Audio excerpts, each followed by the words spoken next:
2417. I'm your host, Arwin.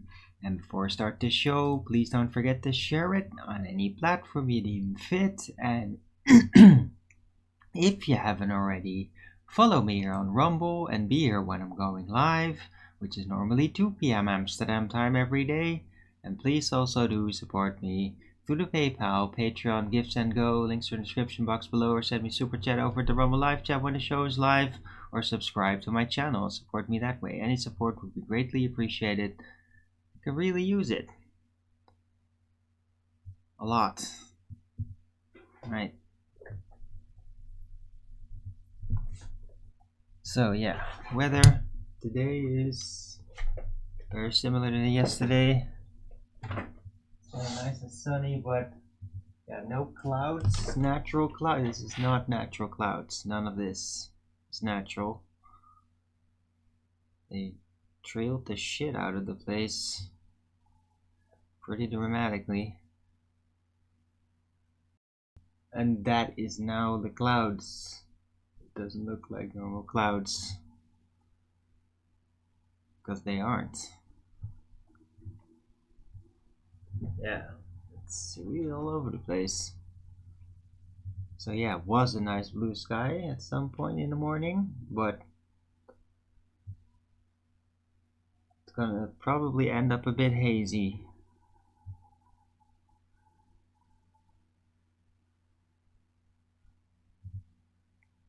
Right, still some sun coming through that though, and it's still kind of nice and low wind.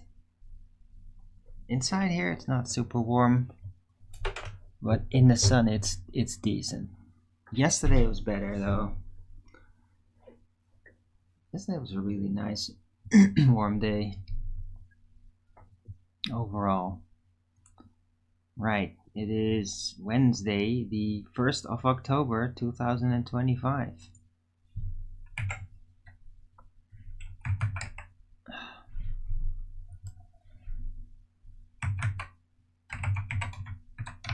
Temperature is 17 degrees Celsius, 50% humidity, 11 kilometers an hour wind, 11% precipitation. Okay. I wouldn't know from where though. Whatever. And looks like by the weekend the temperature is actually going to go down to 14. Yuck. And more rain. Oh well.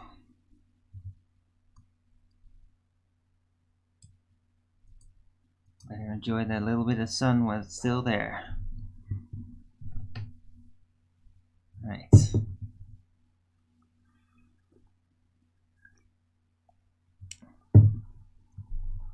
So yeah, I hope everybody's doing okay.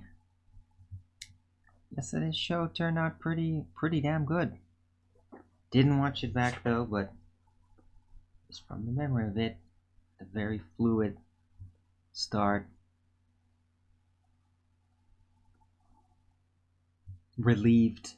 Like I had pressure off me, and then I could really get rolling. So, and it was interesting to go back into the complications with light, which is a very complicated subject and have to be really concentrated. And it's difficult because I do get irritated typically because of the same things that get shoved in my face every time I bring it up. And it's just sick of dealing with that. Because it's basically it's just like a puzzle, and I'm just trying to point at look in between there. Look at that. Look at what's actually happening when you're dealing with these processes. When was it ever proven really? It's just a system. Correlation is not causation. Anyway, yeah, that was good. Owen Benjamin later. He also seemed to be in a similar mood. He got a bit technical. It was an interesting show to watch.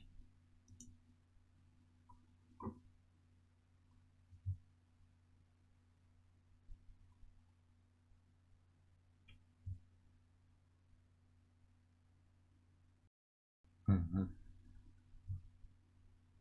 He had like the panda bear on.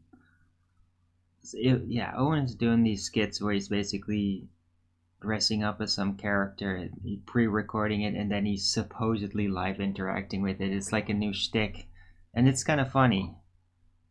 I don't know how long is that before the novelty wears off, but I mean it has been funny. Yesterday went up as a Chinese dressed up as a panda defending how pandas existed.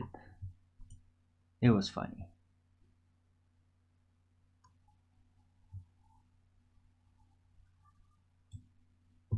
Mhm. Right. Uh, I make my notes in the Flat Earth Early Bird Show chat now, so just these thoughts sometimes come forth, and if I don't write it down, I'm probably gonna forget about it. So, yeah, wrote this down. If you make a mistake and ignore it, it will repeat itself and define you. If you make a mistake, recognize it and adapt yourself, it will repeat itself and be resolved. Even if you don't admit it was a mistake. But it takes strength and stoicism.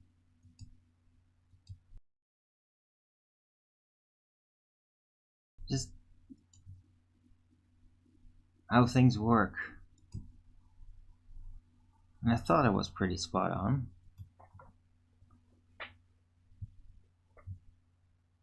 Because, I mean, we see these dynamics with other people and ourselves perhaps all the time, everywhere.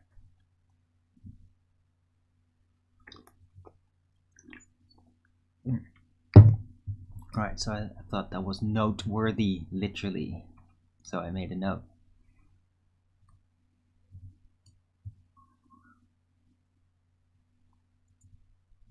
Right, and it's like different than throwing it in some Skype chat group, because if I throw it in there, it's going to be on screen, and then as soon as my show plays, it's literally on screen. So then I have to address it, and it works way better. Right? If some other subject rolls out, then it just sits there and can be addressed later. Right. Anyhow.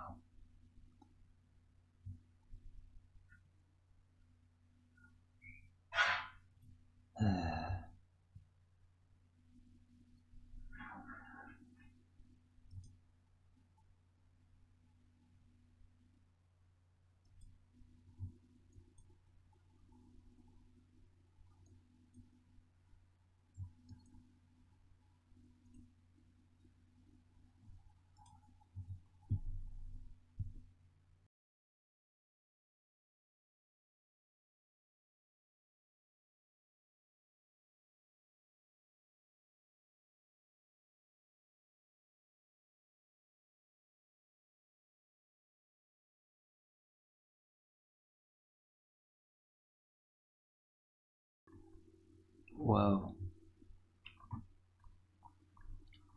Hey, Germany is doing a stop and search policy on trains now because of all the attacks that have happened on German trains. So, I guess that's sensible, but just crazy that it's like that now. Freaking trains, train stations getting searched if you have weapons on you. Whoa. Just like the TSA with airports in America. Like, pretty nuts that they're now having to do that on trains. But I mean, maybe for the better, but I mean, yeah, you all know the issues. Probably know the issues.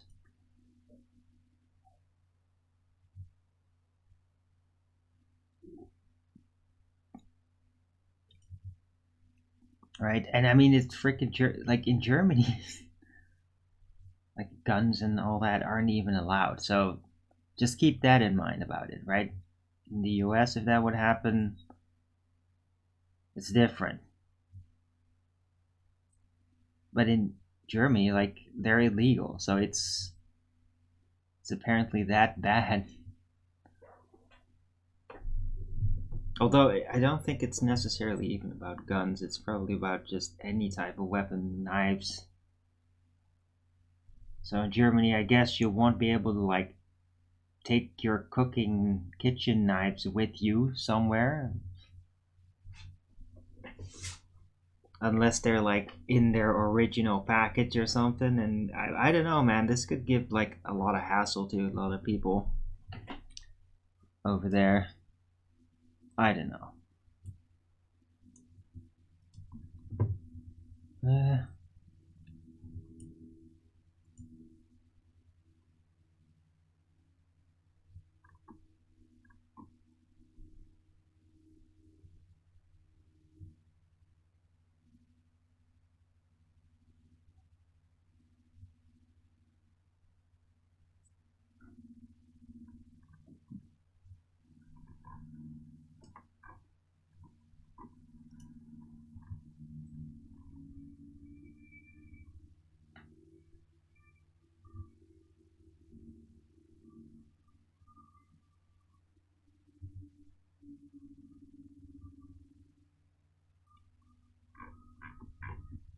hmm right.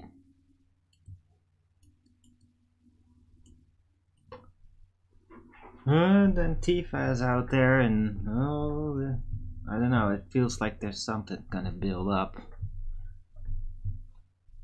I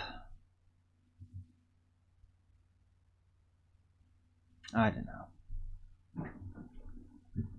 Right. Anyway, I hope everybody out there is doing okay, doing great. Actually, uh,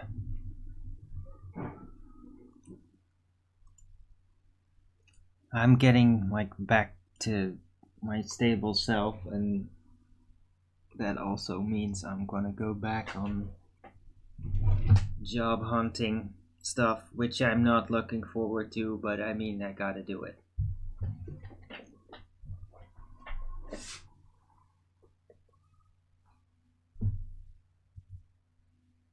Or I'll crash into a dead hole that I've been able to prevent happening from for years, and like I don't want, because then I'll like lose grip in ways that will make me even more stressed out, and I just don't want that to happen because I feel like if I go there, then I really won't be able to get out again. So I just gotta go, even though I don't want to go. And I mean, once I get used to it, I'm sure it's gonna be fine.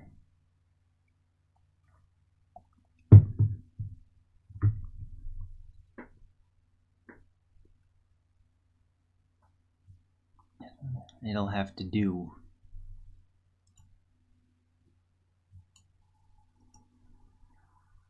Alright, but in the meantime, I can still be here and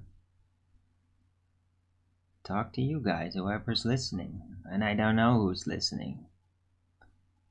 I'm always like in doubt about that. Like there's a super quantum superposition going on. Like either a lot of people are actually secretly watching me in some way, or like almost nobody's watching me, but they have watched me at some point, and even that one time made an impression to the point where they're definitely aware that I'm out here doing shows. I just might be that guy where everybody's like seen it, watched it, and like got like, huh, that's interesting, but then like got sick of it quick because of, I don't know, the not so smoothen out personal issues. I think I've got things more smoothen out. I mean, I am more smoothen out than a couple of years ago, even. But I don't know. I don't know exactly how people on average respond to my work. I've gotten very little feedback, and usually there's always been some kind of concern, like the silent pauses, or why did you like ban those people? Why you get so angry? Or I'm a little confused about this conversation because I'm not seeing it. Because you're talking to somebody in a chat that's off screen. Like, those might be typical issues. Right. But yeah, that comes when you have a channel where you're basically get a lot of people that kind of just screw around and want to get involved but don't really have super interesting things to bring to the table, so they're just meddlesome. Then I have to do that with the setup, and it does make things more confusing, and then they still kind of slip in there, and then I get rid of them again, and I don't know what people think of it. I think that if you're like more involved on the scene, like on Discord and YouTube and all that, you're actually going to live streams and chats and dealing with these people, I think that you'd probably be able to follow a lot better what I'm going through with my shows typically. But yeah, for complete outsiders, I don't know, it might just be like, okay, it's just some guy on the internet and I don't understand like half of what he's talking about. Like all that community stuff, like I can't follow what he's talking about. I don't know. Get very little feedback about it on top of it, yeah?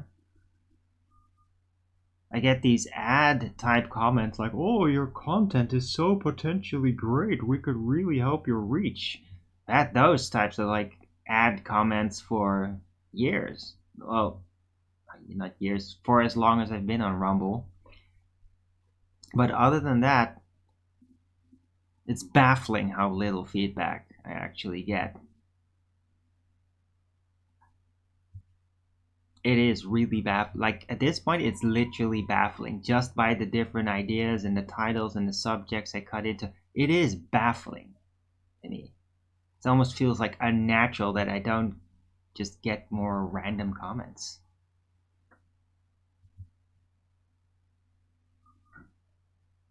But when they do pop out, it usually is just a bunch of trolls talking shit, and then I have to delete it all. So, but yeah, wherever I go around watching other chat, like that's never like that. It's always just tons of people that are just like, I want to get involved, I want to talk about this, or I want to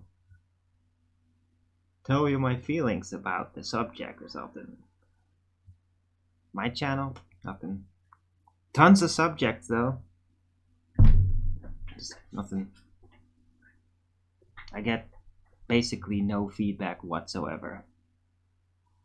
If I get feedback, it's usually through people like Gaining Wisdom who comes on and, God forbid, actually addresses the subjects I talk about. I mean, to me, it's like, whoa, Gaining Wisdom is a person that to me is like, that's precious because he actually gives me feedback about what I talk about. At this point, he might be like the only one that actually does that. Others have with some subjects, but that's not even like, that doesn't even like cover a quarter of the things that I talk about.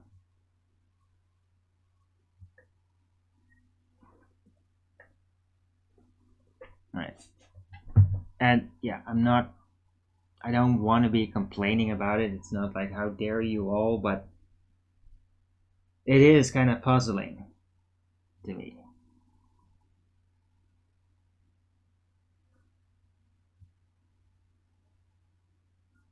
Right? Because I'm sure that if I'm like setting myself more open to like, oh, just guide me on some standard procedure way of doing things, and then I'll get more traction and more algorithmic favor, and there's tons of people that will probably want to encourage me like that. Just fall into this specific type, and then you'll get us all. Like, yeah, but it's not gonna be what I do anymore though then.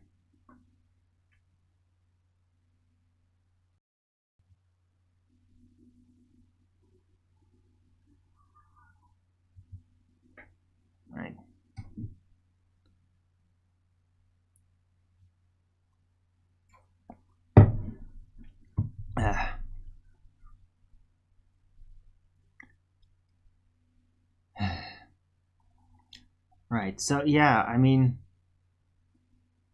I really wonder like what the responses will be like once I do actually get a job and like the streams stop.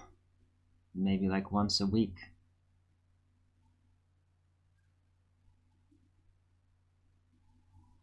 Like, will anybody bring up anything that I've talked about? Will they be thinking about it because I'm not there always bringing it up anymore? Or will it just be the end of it? It's like, oh yeah, it was nice when Arwen was just speculating and then it just stopped and we're all kind of like forgetting about it again. I don't know.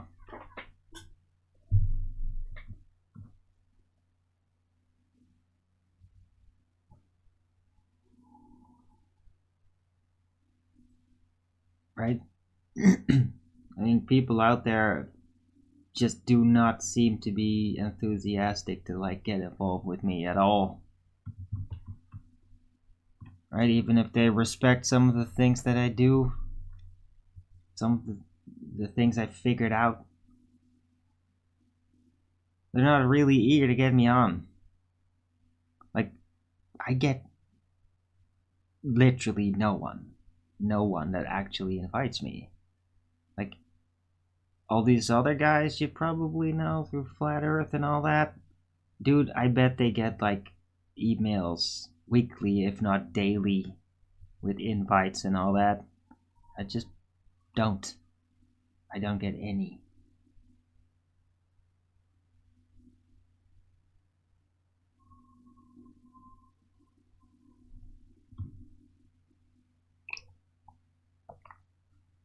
I don't know. I don't know exactly why. Maybe it is because of like the whole vision stuff, and maybe people just see that as like, oh shit, that guy's like a schizo. Which, I mean, I can't completely say no to that. Because I mean, it like it is it would be qualified like that. It's just that I'm working with it, I'm exploring it, and I'm making sure it doesn't get out of hand without medication.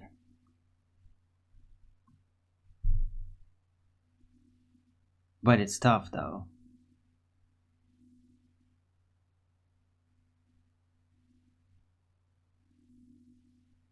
Because, yeah, and I don't even know if the medication would even help because the main issues that I get is that I unfortunately, and I don't know exactly why it is, I think it's just genetic or something, or maybe like a spiritual scar or whatever.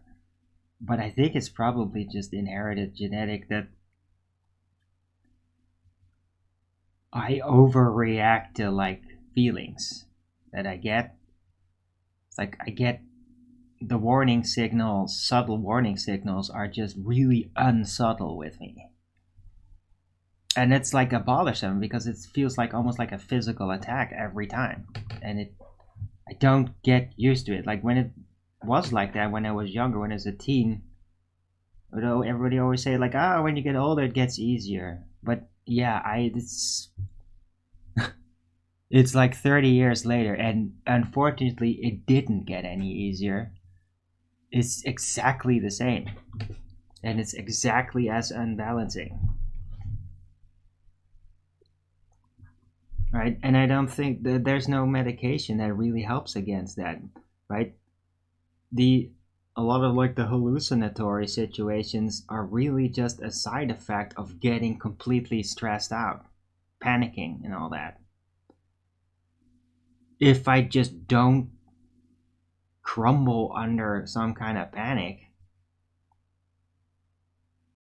which always has to do with just acute real world situations and not some phantom that I believe is real because I hallucinated and I mean I been caught up in things like that a little, but I'd really just contain it and then just kind of let it go. I do talk about it and that helps, and then able to differentiate better, and then it just like it's never really been a problem dealing with that. The problem that I really have that has been the most disruptive in my life is that I'm so damn sensitive.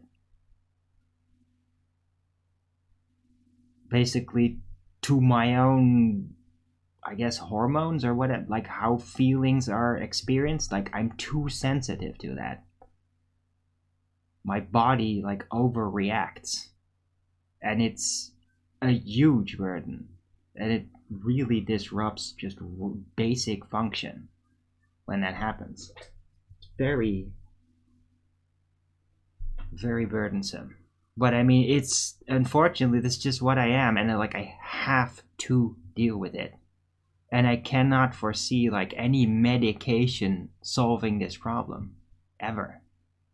I mean, in theory, I could go like on SSRIs or something, and that might seem to like just cut it completely out of my system, but who knows what the fuck will happen. I mean, SSRIs and like schizo adjacent things, like, they do not mix well, can be extremely unpredictable. So it's like something that I that could be like, to truly come to depend on it on a permanent basis is like very, very risky. And that's why I've always, like, I knew that I can feel it. It's like one of the God's warnings. I can just know, like, if we go there just to try to adapt and make it, dude, that's gonna kill me. Like, that effect is potentially what killed my mom, because my mom had the same issues. Oversensitive reaction physically, and it was really a huge burden on her, and it's like it never went away, and it was really tedious to deal with as family. But I mean, I was at least very understanding about it, because like that's what I experienced. So it was like, yeah, she had that too. I just thought like that's what we are. But it was really just my mom and me. And my brother has a little bit of it, but he's dealt with it in like total stoicism and really followed through on that. But I was never able to do that. I couldn't stay stoic under that kind of strain. Just like crumble.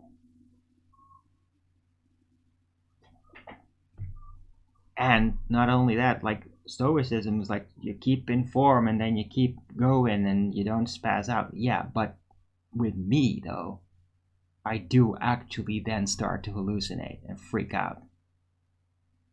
So yeah, I'm over generalizing things a bit. Like, maybe it seems a bit more dramatic. Hello, keep me in your fear.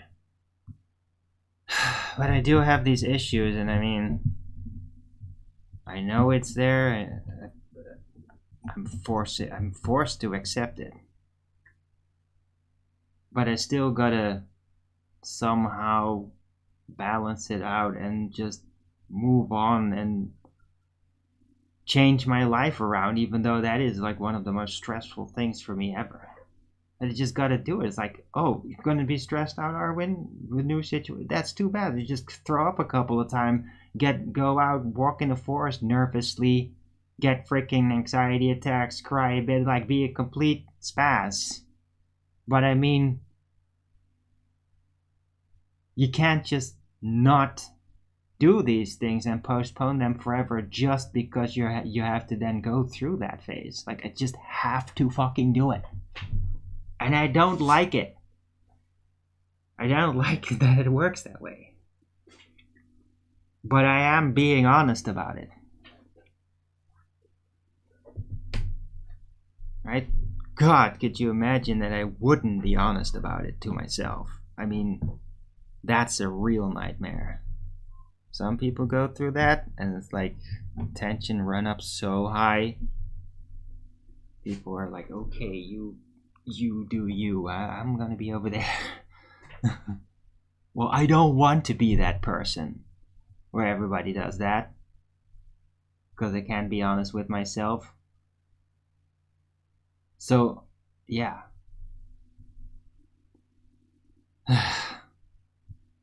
Anyway.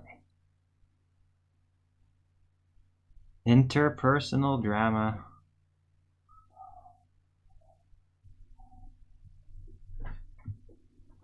It's just me, right? I got enough drama internally. Like, I'm not gonna be a person that seeks out drama with other people because, like, I have my hands full with the frickin' internal drama that I experience. Right?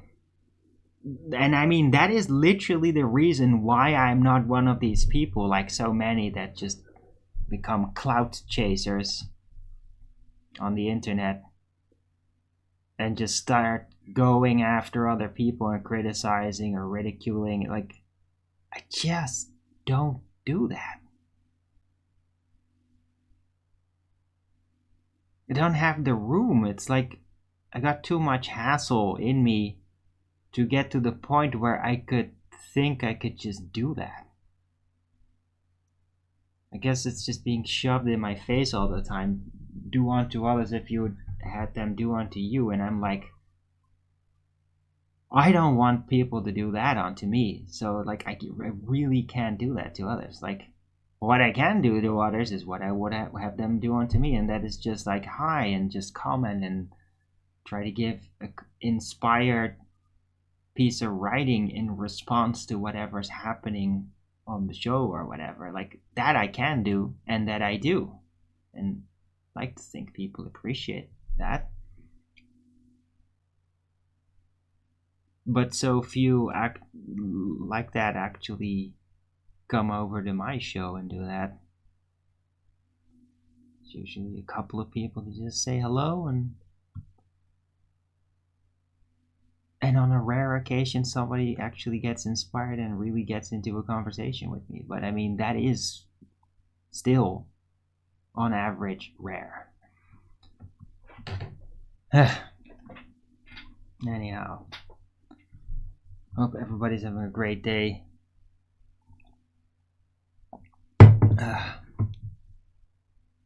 But yeah, I have some tension, and it's because of that. It's like the stuff that was burdening me is off, but it's like already like, oh, here's the new thing. You were basically postponing this thing because of that other stress that was resting on you, but so I can't just leave it off. I have to put this new thing back on because I have to go there. And I don't like it.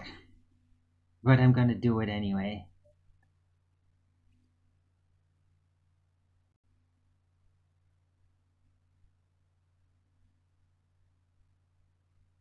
Okay.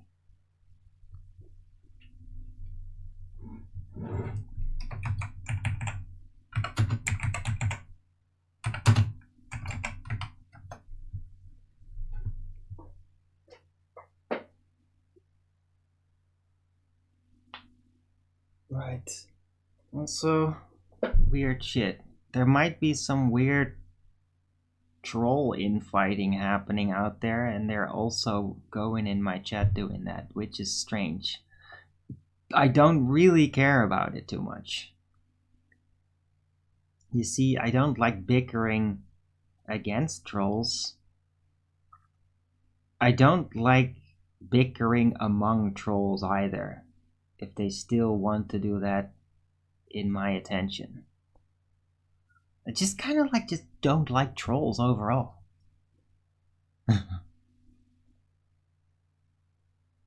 But I mean, yeah, it's happening out there. Apparently they're going after each other now. And I mean, in a way, yeah, you probably should do that because I'm probably not gonna be here all that regular anymore in the near future. So you gotta find something else to occupy yourself with. Might as well just go after each other.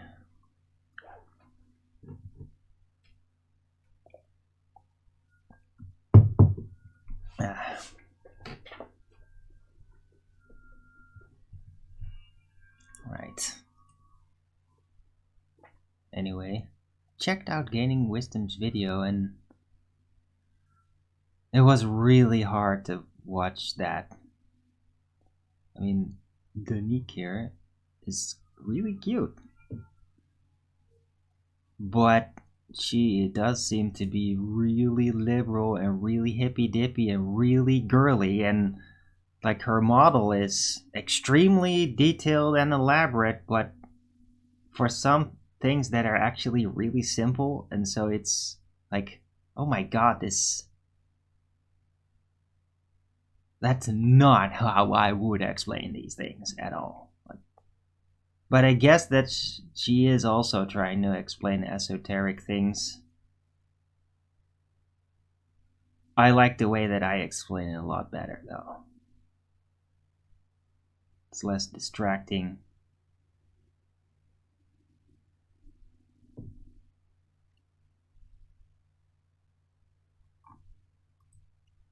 Alright, anyway, I hope everybody's appreciating the show. Don't forget to Rogans it up if you are. Oh, I got some Rogans. That's nice.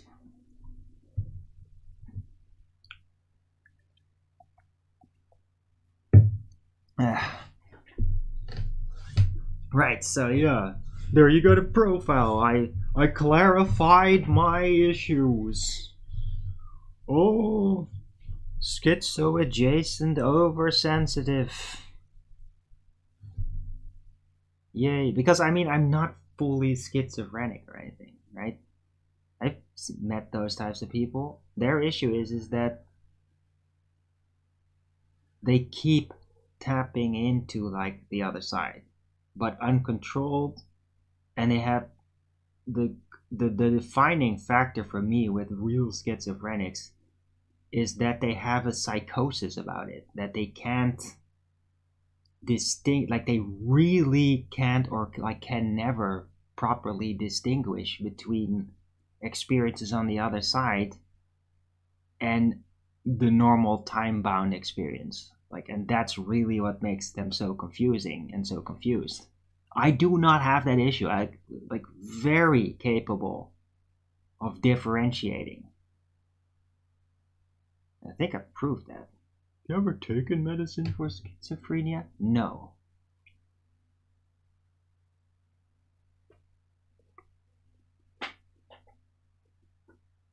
When I first started talking about these things, they did offer that to me, but I declined strongly, saying like, no, there's never been any real issues that come out of it, and I want to actually explore and figure out these experiences better.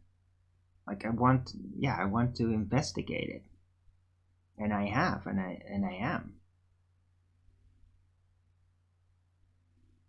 Right?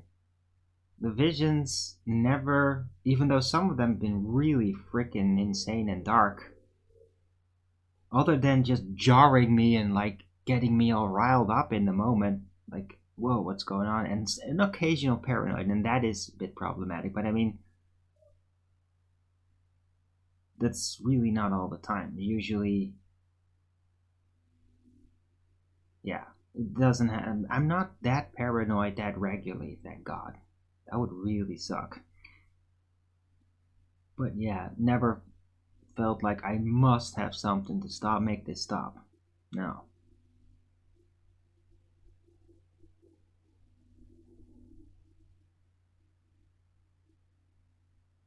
My main issue is like, how do I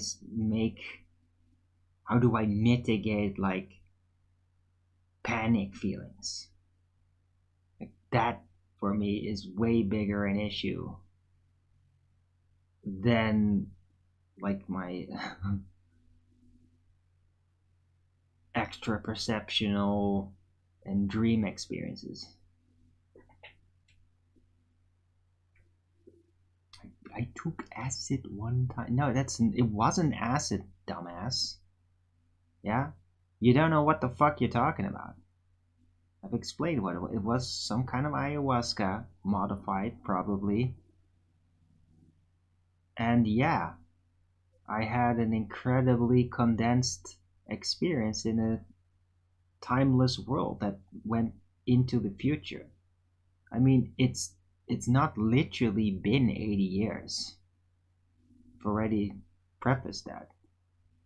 But all packed up together, it did stretch far into the future, potentially 80 years, and it weighed on me like 80 years. But I mean, it lasted a very long time, but like I didn't like have a stopwatch with me in those experiences. And it also messed with my time senses as well in the experience. And just it felt like an entire lifetime when I got out of it. It was completely nuts and overburdened.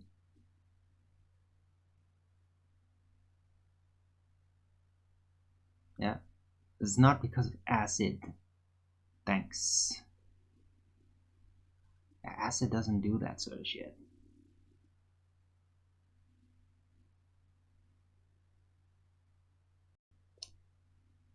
Yeah?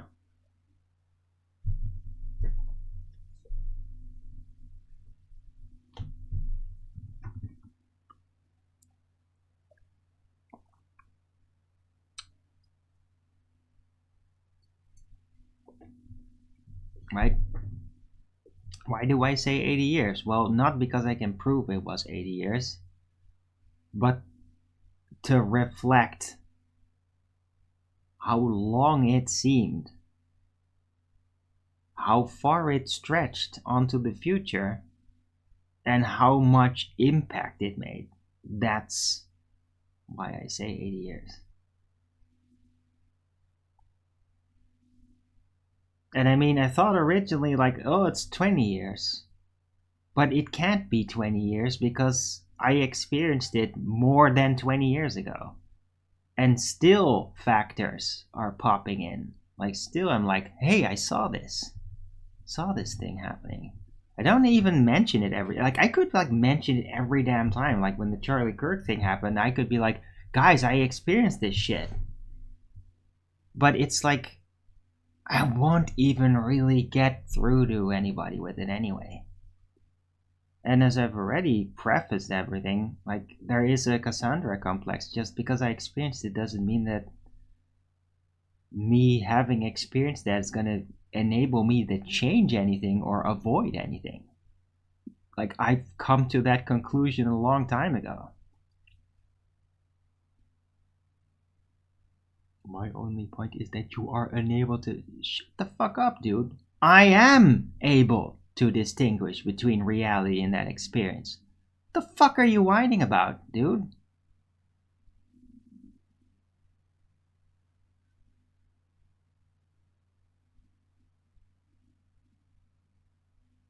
What the fuck are you talking about?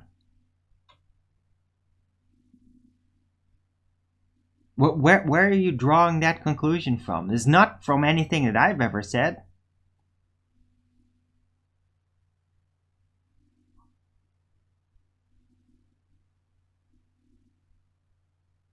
Yeah? Your only point is something that you just made up. Thanks. Yeah?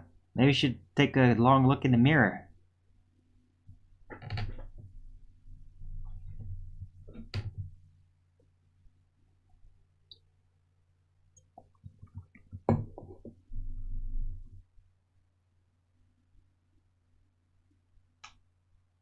Yeah.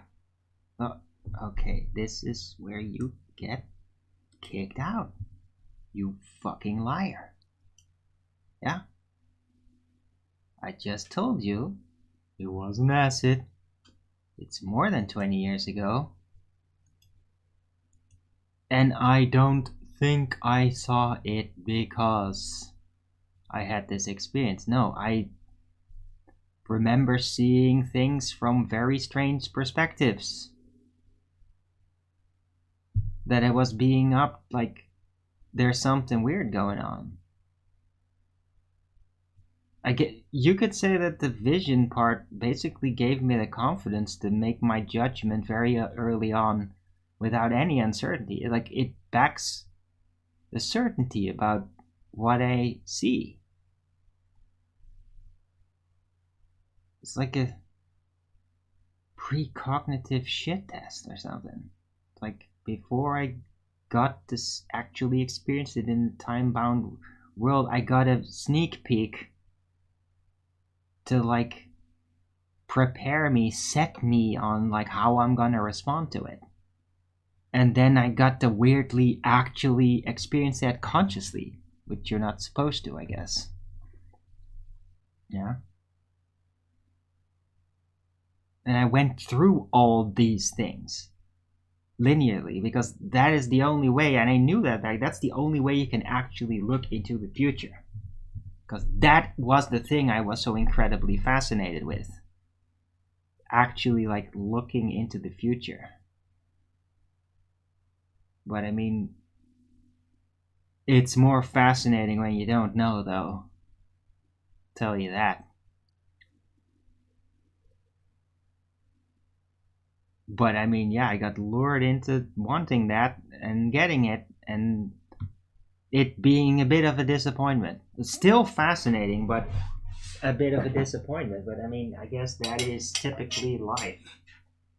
That sounds really black pilled. I mean, life is what you do with it. And a big part of it is just accepting. Accepting how reality is, how people are, who you are, how you work, and where things will go.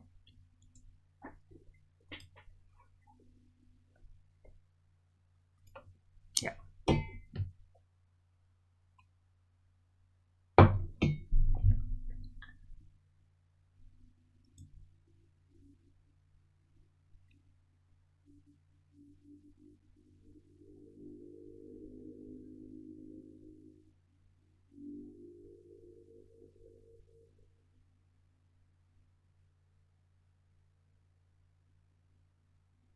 But you gotta keep doing this shit. I don't want any fucking references to this asshole. Could you just stop making sock account referencing a troll, please? That would be great. I'm sick of it. Yeah? I don't want to deal with your games.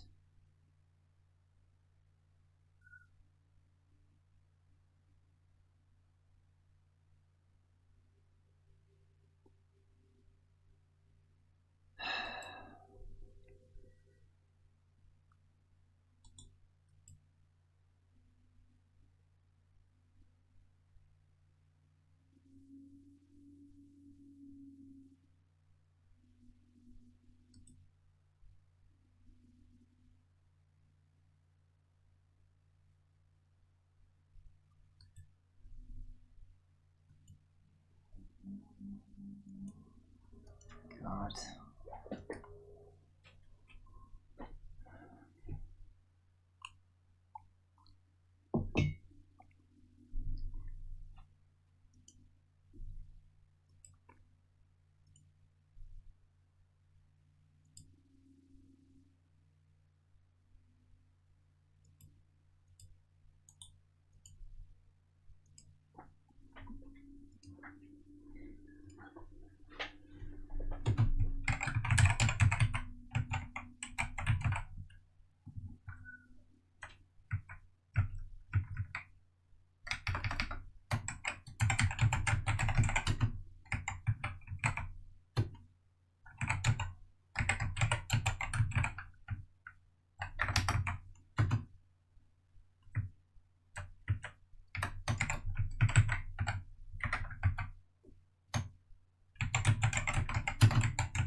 Right. Oh, I put it in the title. Have I ever watched A Beautiful Mind? Do I feel like that represents reality? I certainly... It seems very logical. Like, I could definitely get that character. Yes. I understand how that works. Like, I can deal with people like that. Right, and by the way, talking about which, I watched a movie yesterday, and it was a great movie. It was better than I thought it would be. It was The Manchurian Candidate. The newer one. Yeah, from 2004 with Denzel Washington. Great movie, man. That was really well done.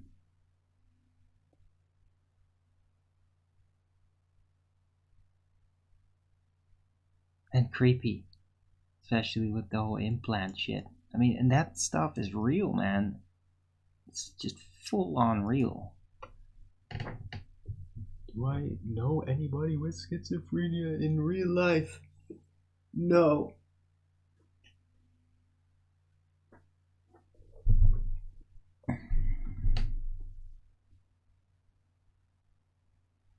Dude, people that really have, like, that suffer from full-blown schizophrenia, they stay away from this sort of shit. From these subjects, like real schizophrenics, they can't handle, like, this interdimensional talk or, like, flat earth. Like, it drives them crazy. So, no.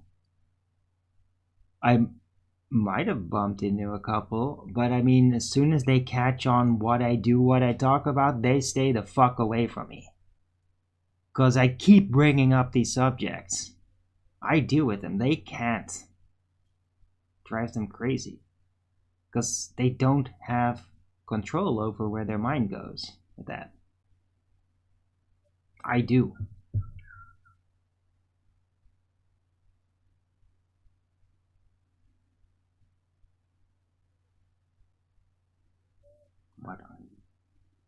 What are your thoughts about a higher form of understanding that only some people catch onto while everybody else just repeats globe stuff? What are my thoughts on a higher form of understanding? Yeah, I mean, what are my thoughts on it? Though, yeah, that's what I do. I do exactly try to do that. Like, the higher form of understanding is where I continually try to sit. I don't dwell in the lower shit. I don't dwell in winning some polarization conflict. The last time I did that was with Flat Earth, because I could see that it was winning. It was gonna win. It's just peer pressure, keeping the globe in place. Money and institutions. But I don't typically do that sort of thing, because it isn't the higher mind.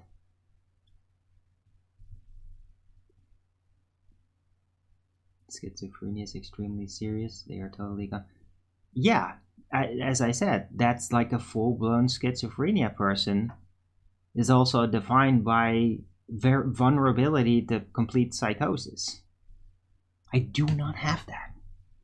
I get, like, hallucination shit, but and then it's, like, really troublesome because it's very hard to distinguish as I experience it. But I can definitely figure it out. Yeah? Schizophrenics, once that happens, they can't, and they lose it. They lose track of reality, go crazy, get anxiety, and they don't know why. And dude, that's a very different setting. That's why I am not schizophrenic. Jason. partial, you could argue. Just the window open. I'm not lost. I haven't fallen through the window. It's just the window is just open a bit. That's it.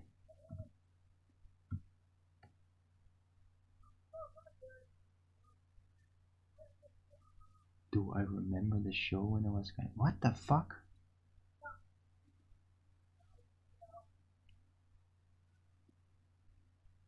Crying uncontrollably? I don't... Dude, that sounds like an exaggeration.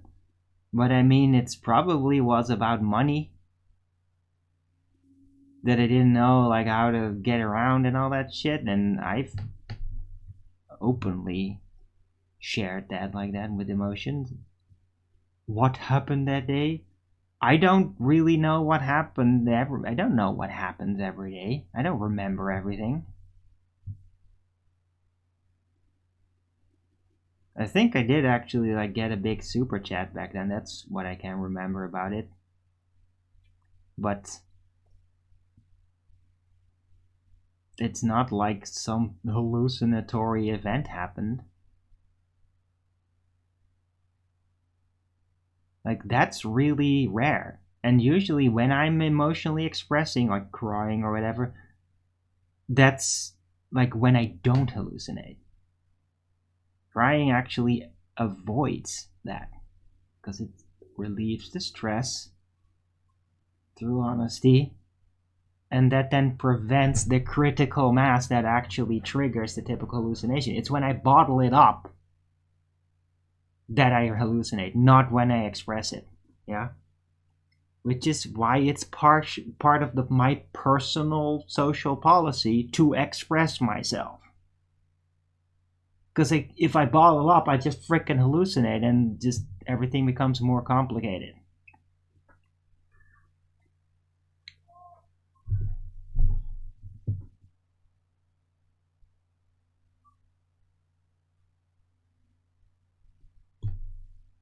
Being on the edge of things doesn't automatically mean crazy.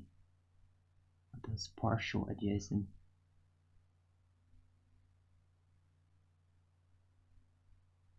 It's just the same. Partial. It's just I got a little bit of it. It don't have the full blown schizophrenia with the psychosis. I do not have that.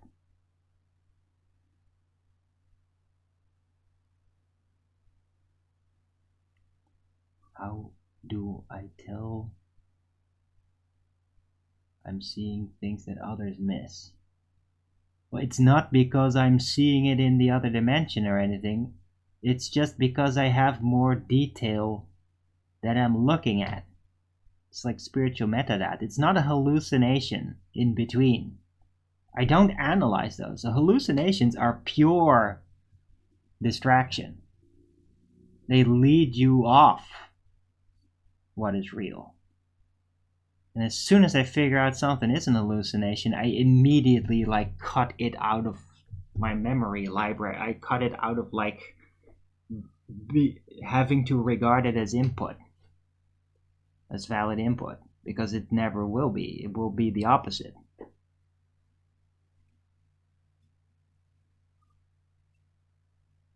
So crying actually keeps hallucinations away from me? Yeah.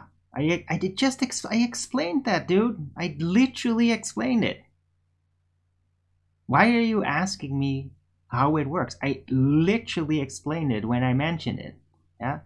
It keeps it away because it's high tension. The tension, when it gets too high, reaches a critical mass, where it's just too much, that's when hallucinations can happen. If I cry, well, that relieves the tension. So it avoids the tension from getting to that critical mass that may cause hallucinations. It's really simple, and I already explained it. I don't know why you're making me repeat this.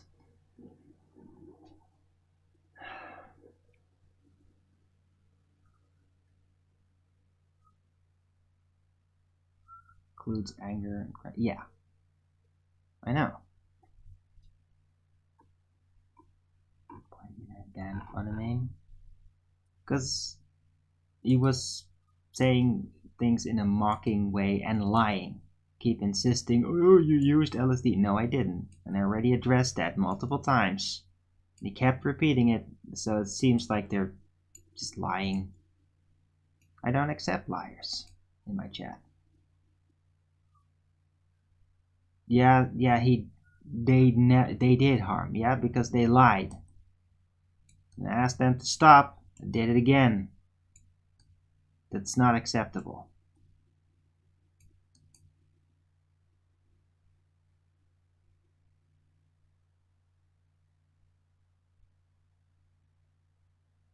Yeah, if you guys want to hear me out on the details, that's because you're curious, that's one thing. Yeah? Phonamine seemed to be patronizing, judgmental, the way he said things. It's not the same. Me openly talking about it is not everybody's excuse to move in and then just patronize me over it and say, oh, you're just this or that. No, it's not that simple. Yeah? And I demand a little bit of respect. Yeah?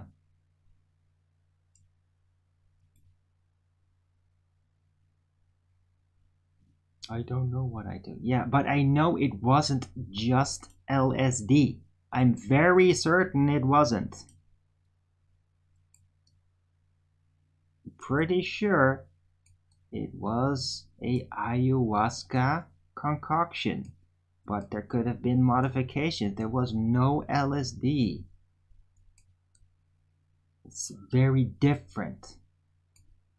There's no, because, yeah, I don't want to get into the details, but I just know. I know what it wasn't.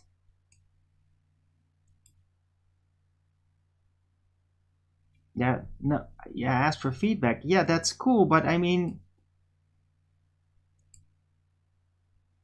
you're just saying because you don't know what you took. Yeah, but I do know what I took.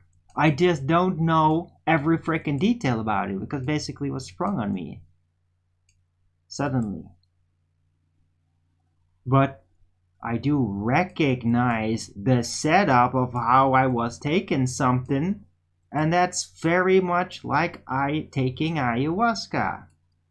So it was basically ayahuasca. That's what, yeah, if that's what you need to know, it was ayahuasca. Yeah, it was ayahuasca. It was ayahuasca. Am I clear? It was ayahuasca. I'm 100% certain it was ayahuasca. Do you got it? You got it? Is that clear? Not LSD. Ayahuasca. Very certain about it.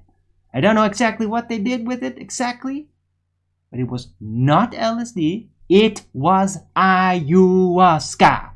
Am I clear?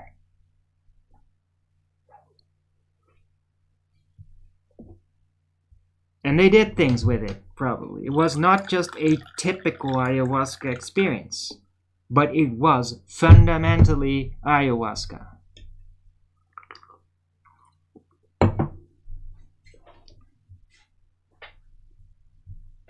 So don't do that anymore. You got it?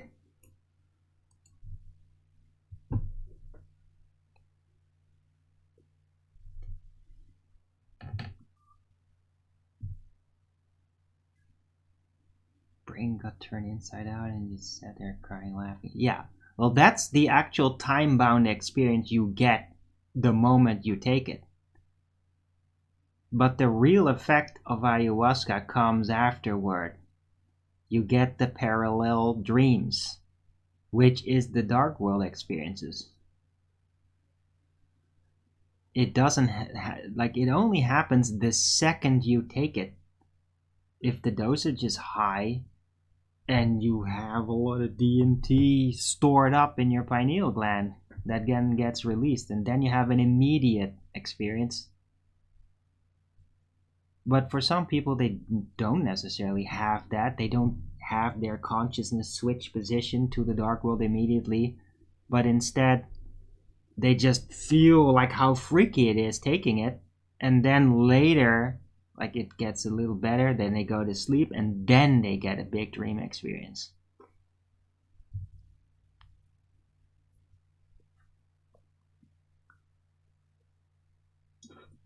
From what I understand.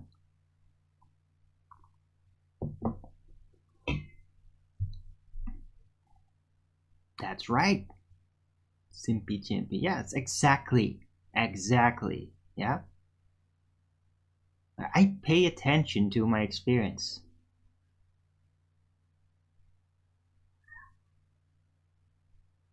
Yeah, I had dream follow up of that one experience for years. It would just start happening again. It would actually typically happen in moments where I was doing really bad. I was feeling anxious and stressed out and bad about myself and hated myself. I had those issues.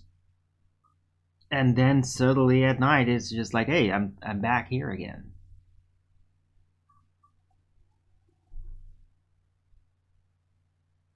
It always felt to me like I was like, I mean, the dark world was not a good place to be. I only got there when things were really bad in the waking world, in a way.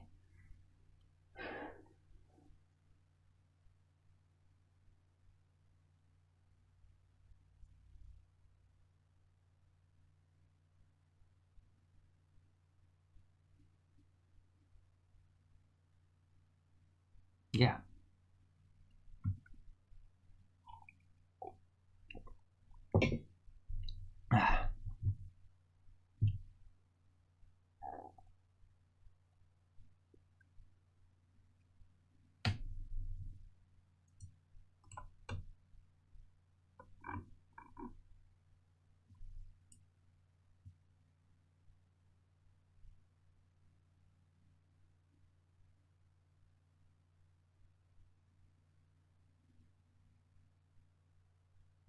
What's the dark world like for me when I went there? All different phases. I don't really necessarily want to talk about all that in detail right now. But let's just say I called it the dark world because there was this distinct transitional moment where it went from looking into like this prismatic light emitting, where everything that's living emitted all this prismatic light, like the typical type of animations and drawing you see that are associated with hallucinatory substances, like super multicolor spectrum things and like a Buddha with all the colors and fractal things. It was kind of like that, but then the black bearded man was also there, and they meddled with me and like it's like they changed something in my head, which like in that experience, because I did not have a physical body, and they could literally move their hand like inside of my head, and it's like it's there. It's very strange to experience that. And they like switched like a slide or something, and then the prismatic colors like just went away, and everything cleared up with contrast a lot more. Prismatic stuff went away, and then it turned into that other realm that I call the dark world, without all the prismatic lights and without any celestial lights ever.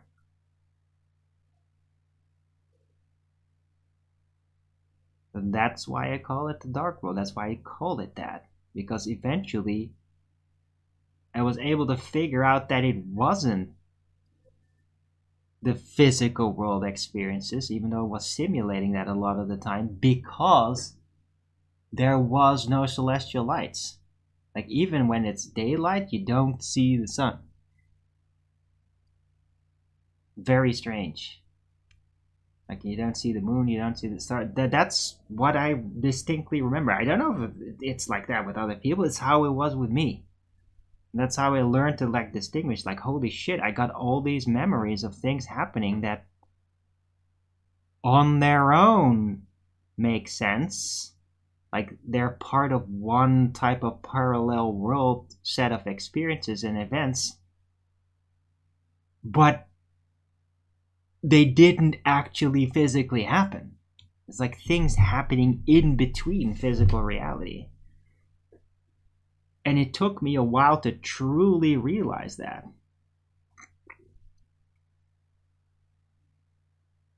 Because I didn't have the habit of like talking about those types of experiences. I kept it to myself. It was scary in ways, a lot of it. And it was like weird conspiracy shit that I'm not gonna get into. How many different times did I go to the dark world? I just can't totally remember. Like,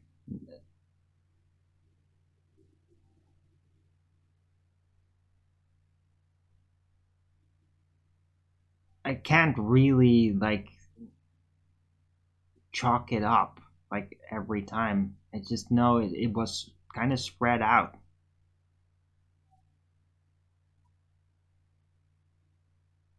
It was a whole, but when I tapped into it from the waking time linear bound world perspective, it was spread out over different phases that one thing was rolling out.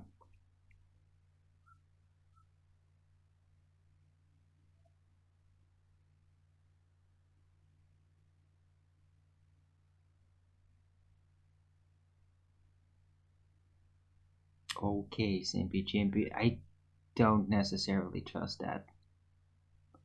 But if you say so. He first identified that black bearded man originally identified himself as being Trismegistus. Literally. That could have been a lie. But that's what he sort of wanted me to believe. In a later phase, he actually pretended to be God, but I mean, it was blatantly not. Like, not the creator or anything. My healer said he was basically just a man just pretending. Being part of some weird interdimensional mind control plot. This is what these people do. Crazy stuff. Creepy and satanic.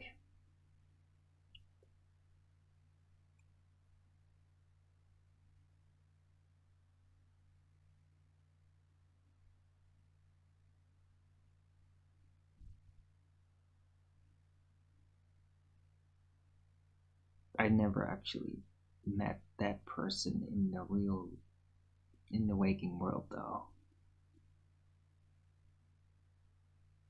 Or if I did, not consciously.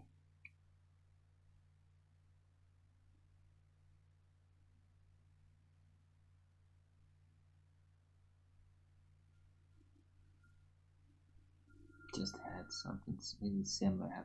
Right, okay. Okay, fair enough. Simpy Chimpy.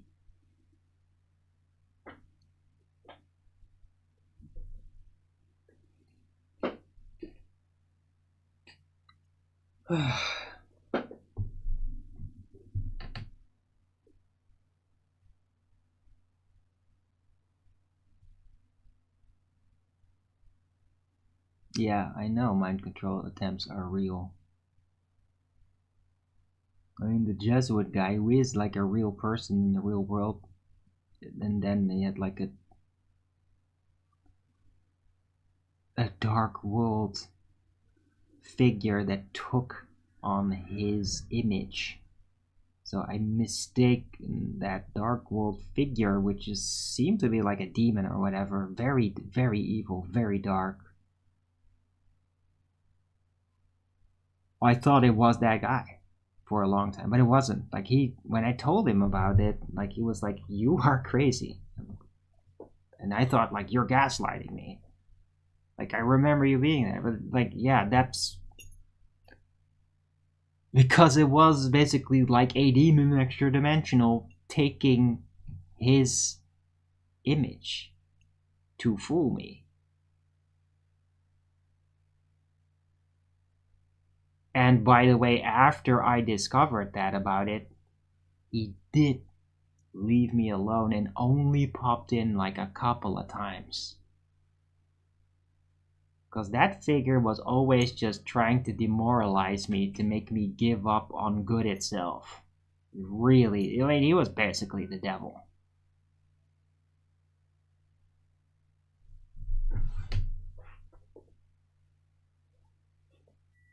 But he took the appearance of the Jesuit guy. That was the kid at the time that actually fed me the ayahuasca in freaking school. It was nuts.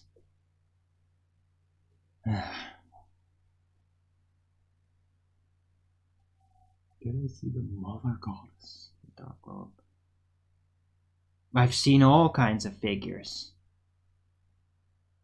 in the Dark World, including like the freaking, you know, the goat head god thing was also there. I've seen like literal horned red devils that walked on hooves in multiple occasions. And weird, almost like furniture looking like constructs that were alive. Very strange. Very, very odd. And whatever that's worth. Eyed pyramids with like that were living things that were in the clouds, and they had a very destructive will. They wanted me to like, yeah, just destroy everything. No thank you for it. Like, that was fucked up. So yeah, I've seen all kinds of strange things on the other side.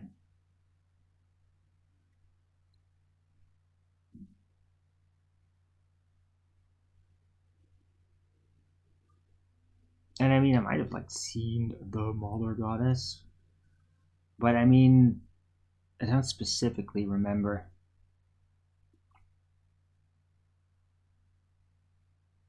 I wasn't really all into like deities.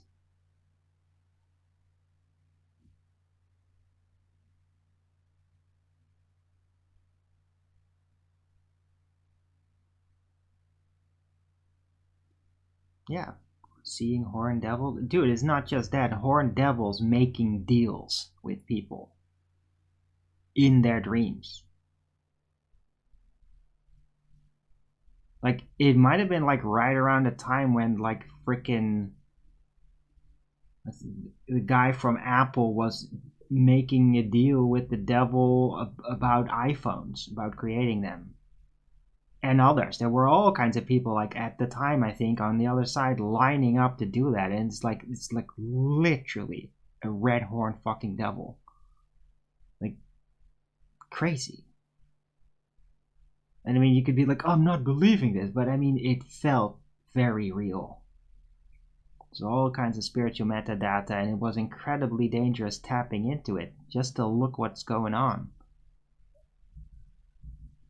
Because that devil was basically weaving a dream of some kind. Something that you could tap into mentally and see it, become part of it. And people were literally just tapping into it, and that was like making a deal with it. I just wanted to see what it was about. But even that like kind of like burnt me in a way. Took something from me. Wish that I hadn't done that. But I never like really made a deal or anything. Like, I couldn't be part of it. In a way, I wanted to be part of it. Like, I want to be successful kind of thing. But I mean, it just wasn't. It wasn't that. It was a trap. All of it.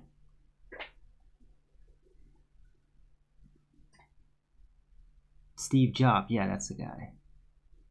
I think that one of those horn devils might be making. Yeah, don't just think it. I know it. Yeah, I saw that shit before anybody ever even brought it up. Like, these tech giants are taking hallucinogens and like making deals with the devil. I mean, it's kind of a rumor that's been going around for quite a while. Well, guess what? I saw it on the other side before I ever even heard anybody mention that. And it freaked me out. And it made me feel powerless, like they are just doing this and they're gonna set the tone and they're gonna ruin so much, make things more difficult, and like I couldn't do anything about it. And I felt really angry towards God too. Like, why are you allowing all this to ruin things? What is the point of that? Never communicated, but I felt that. I was just like, I'm so disappointed in how reality is now happening. Like, I can envision better things for reality, but the world is doing this. That's kind of the thing that it was dealing with internally.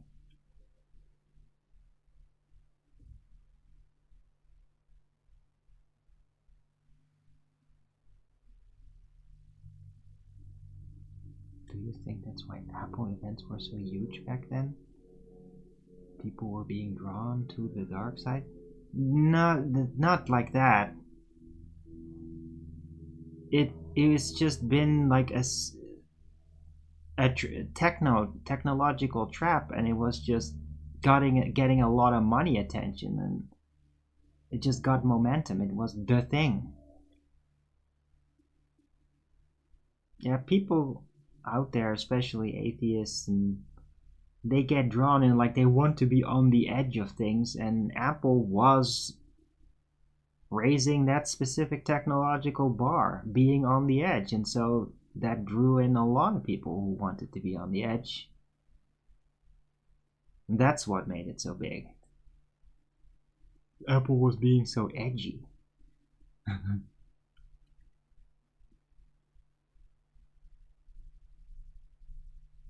But all these things, all this technology introduced does have like very blatant consequences, and that we are experiencing those consequences. They have a severe downside socially, social cognitively.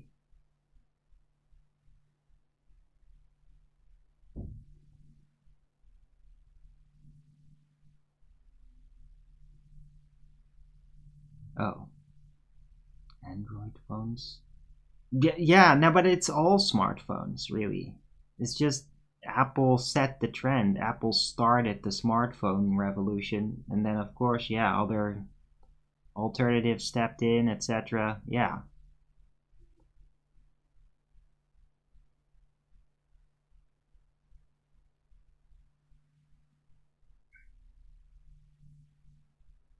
Are you gonna trust AI technology? Not necessarily the reason why you can't trust AI technology. The problem why we can't trust AI technologies is because they get rigged with propaganda. They're being not truthful. They're being propagandists. That's the real issue with AI technology. They're rigged to not be fully honest about everything. And that's a real problem. Right, so it's the same issue as like with the Google algorithm. The Google algorithm used to be fantastic. Really good, really functional, really honest. And now it isn't at all. It bogs you down and it sends you into dead corners all the time. Directs you to the propaganda version of everything.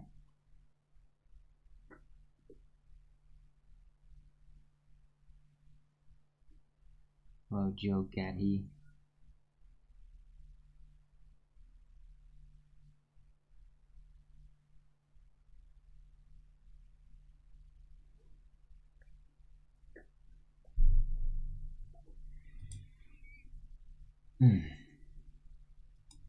Alright, hope everybody appreciates the show. It's getting a bit, I guess, hallucinatory.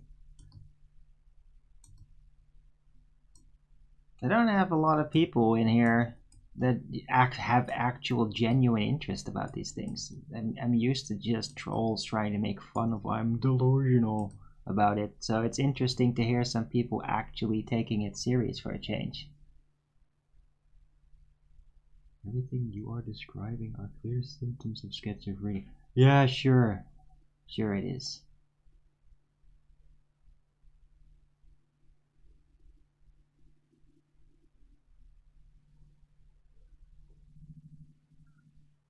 Yeah, except having those experiences does not make you schizophrenic. You're not a troll? Yeah, whatever.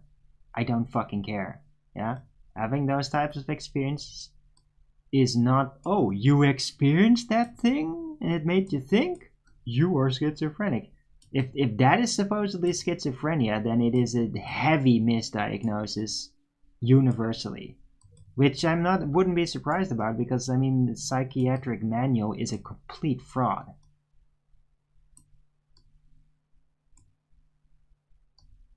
Which a lot of alternative psychologists and health workers will explain to you how. I'm not gonna do that right now. But yeah, I mean, for me, schizophrenia is not even about having those types of experiences with the other side or dimensional or drug related, although it's always going to have some drug relation to get there. No, what defines schizophrenia for me is the psychosis that you can't compartmentalize it as an experience for what it is, and that you start to basically believe that it is more real than the physical time-bound experience. That is to me the defining factor for schizophrenia. That you get lost in it. Not that you have a vision, that you have these experiences. It's how you respond to them. That is what defines it, to me. And if the psychiatric manual doesn't agree to it, then fuck the psychiatric manual. It's crap. It's a eugenics system anyway.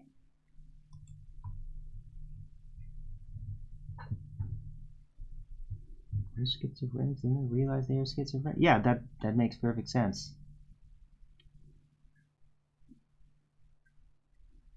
How to identify and treat it? Yeah, well, I'm not gonna be treated. Yeah, thanks. Don't take medication. I'm not gonna take medication. And then we'll keep talking about it and not take medication. And there's nothing you can do about it. You got it?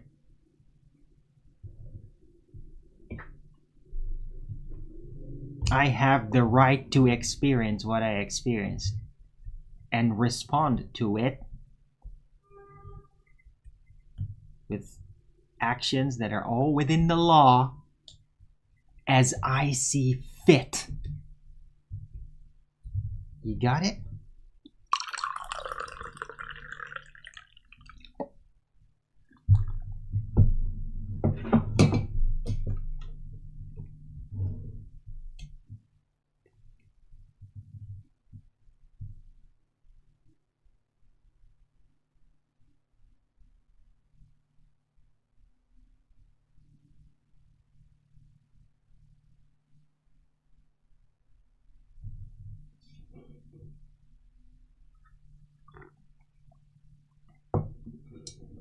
Yeah, that's right, Bill Belize. I have banned for less. That's correct. So don't get fucking cocky with me about schizophrenic and you need to medicate. Don't do that, or I will kick you the fuck out. No mercy. No unbanning. No, I will do that. Yeah. Don't patronize me. Don't try to like take some kind of medical authority over me. Don't even fucking try. Okay. You won't be able to. You will have no legal ability to do that whatsoever. Yeah? You understand?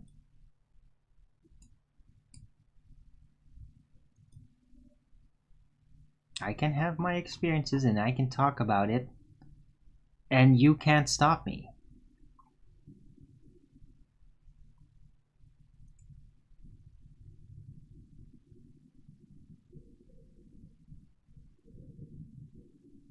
negatively from people, and the globe-tart stuff makes the experiences stronger or harder to handle for you.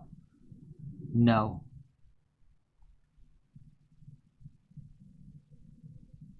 But, I mean, globe-tarts being cognitive dissonant and pushy and trying to gaslight you, it can build up pressure, and if that pressure becomes too much because of some other factor that makes me less able to contain myself, then it could trigger a hallucination. But no, there is no relation between the amount of Baltards that are talking to me and trying to manipulate me and how the dark world visions are happening. No, there's no connection at all. I mean, in the dark world, I did not even experience like a conversation going up to a Baltard. I've had that one time distinctly. Only one time. And it was up against a devil. A devil. In hell. It was really freaky. I think that actually the Jesuit guy might be that guy, and then the drug basically did all that to it. Because he was like really trying to convince me that like, no, the earth is definitely not flat, you need to stop it, and he was trying to extinguish my curiosity in it. But I was able to like grab into the future and shit, which is like one of those things, and like take Nathan Oakley quality arguments, person that I didn't even know in 97, when that happened, 97, 98, 99, somewhere there. But I only remember, and I remember one time, like completely confidently defeating a Glober set of arguments and tricks that was from a red horned devil that was trying to do that to me. And he failed miserably, and I like laughed in his face. I like dispelled the illusion even of him pretending to be like a real world person in a real world situation in which I was in some court. They always love to put me in a court as being the accused, because they would just do that shit all the time, just try to get to me. I would see through the trick. I mean, that's like one time that it was dealing with the Glober stuff, and all the rest of it just did not have anything to do with that paradigm at all.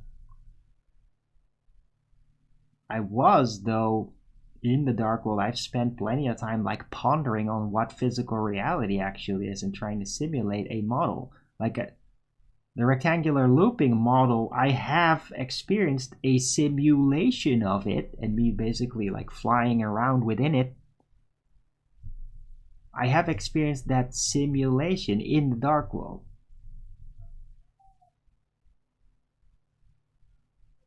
Like, remember the flat top? Or like approaching the non-local holographic angular manifestations, which the holograms, and then because it's in the dark world, I could approach it, because you could bridge the fourth dimension. It's not just going to follow you around. It was a simulation anyway. It was not like naturally the celestial lights. It was a simulation within the model of the realm in which they were being visually represented, and then I could approach it because I could overcome the fourth dimensional aspect.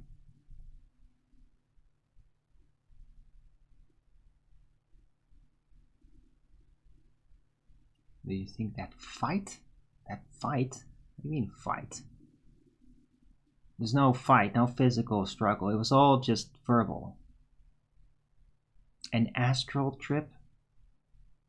Hallucination? Yeah, but there's no real difference between them. Astral trips are technically hallucination. Right now, out-of-body experiences where you go around as a little orb and do shit, remote viewing, that's not a hallucination. Then you're actually like out of body in the physical time-bound world. Don't ask me how. But yeah, the dark world would also be called astral projection, because it's like you're projecting the spirit into a non-physical realm. And it functions like a simulation, like a holodeck. Can be directed by your own mind or by other entities that are directing your mind for you.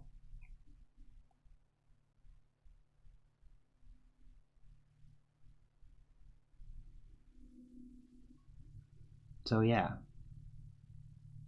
it sounds like astral projection because that is a part of it.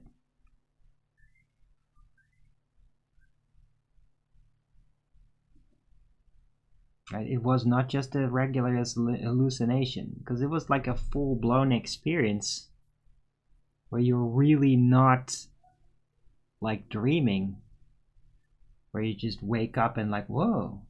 No. It's like your entire being is just somewhere else.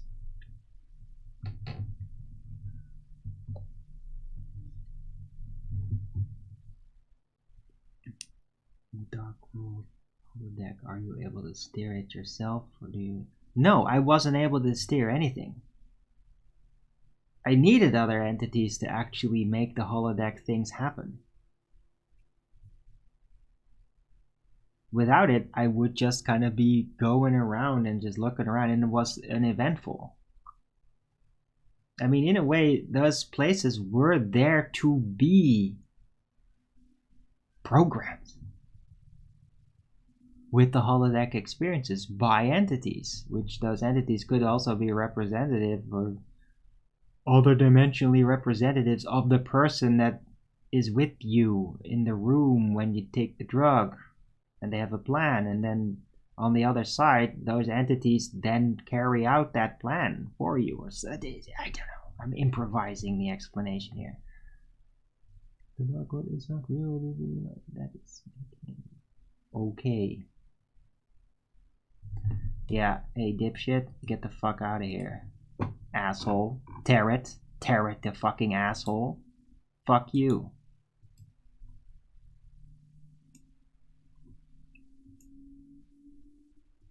You're out of here.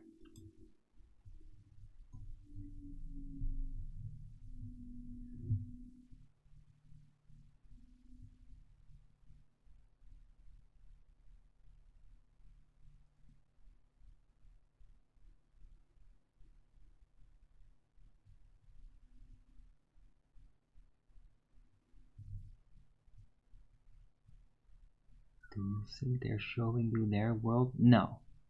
They don't have a world. They don't have a body. They only have experiences through other people that they can mess with on that other side.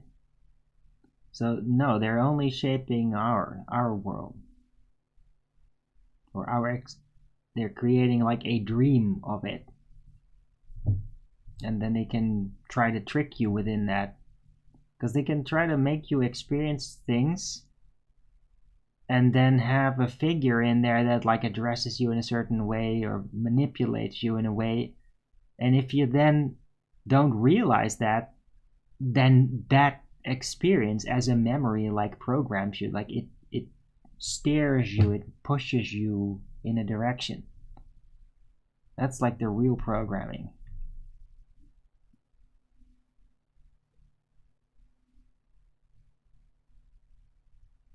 I mean, if you're on the other side and they're messing with you and you realize they're manipulating you, you win. They can only manipulate you if you don't realize that that's what's happening.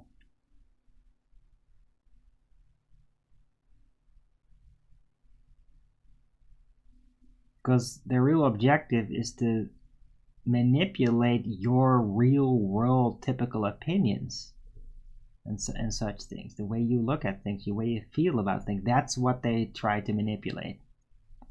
And in that specific experience where it went up against Ball Earth as a Flat Earth lore from Nathan Oakley, which I didn't even know him yet, it's just fascinating. Just realizing that afterward, after meeting Nathan Oakley and hearing him, like, whoa, this is the guy that I got that knowledge from. Whoa. Just like tapping into the future and just like, yeah, I just know these things. Whoa. I mean, that's epic to experience that, to actually am capable to roll out information that you've actually not even experienced yet. To have an expert level knowledge available that you haven't cognitively experienced is an amazing experience. It is truly amazing to feel that happening, right?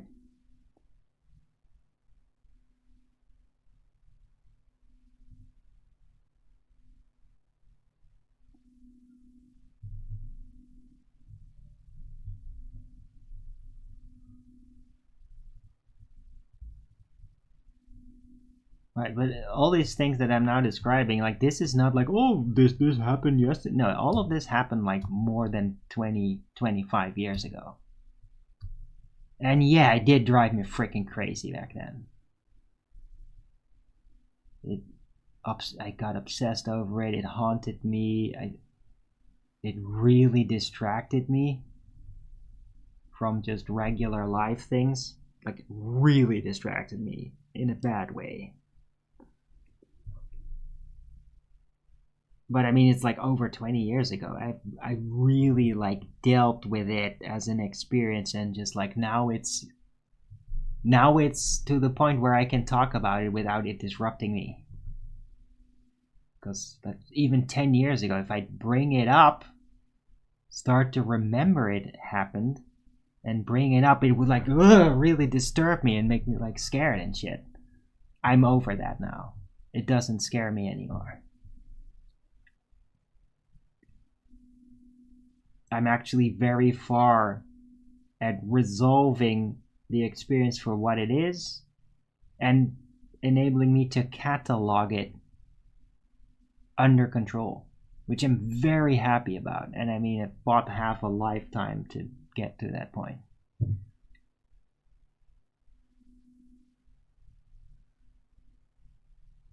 And when I say thought through it internally.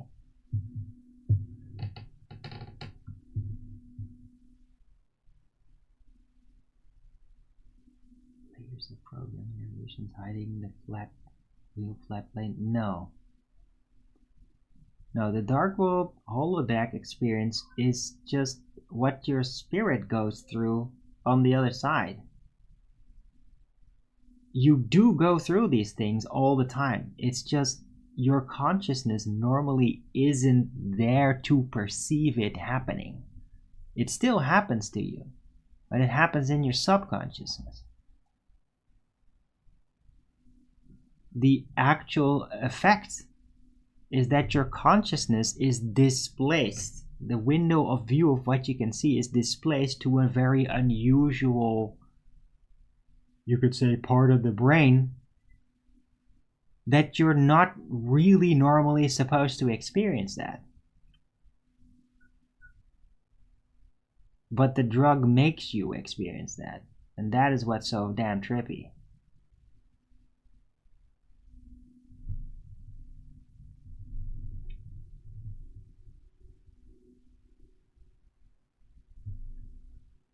So yeah, in my theory, what it does is it displaces your consciousness through that ayahuasca chemical to an internal position where your consciousness normally doesn't sit.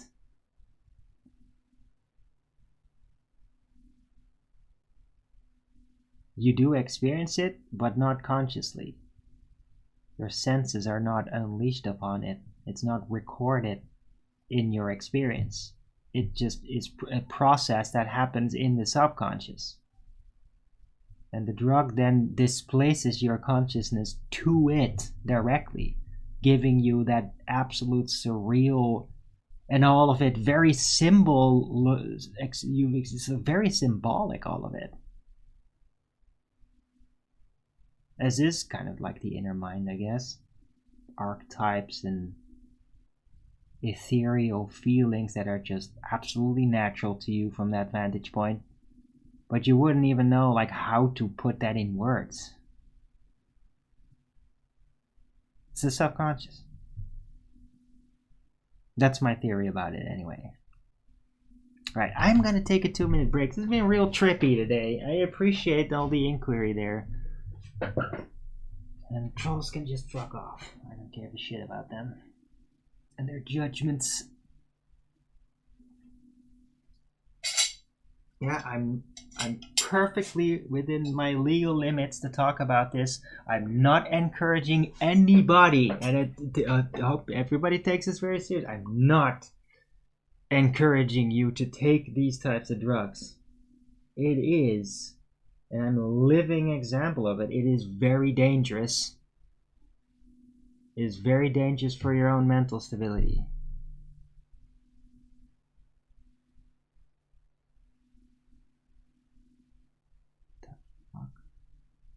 Piss off.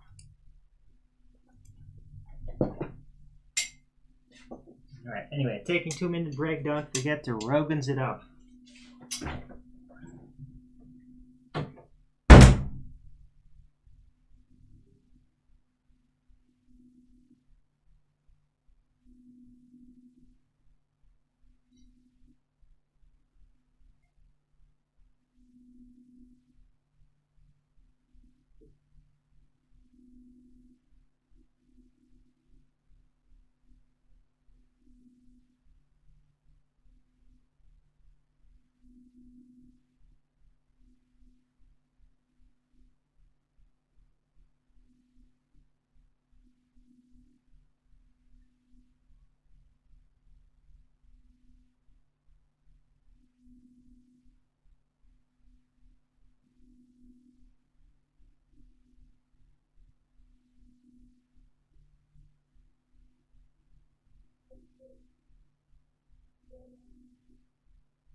Alright, and I'm back.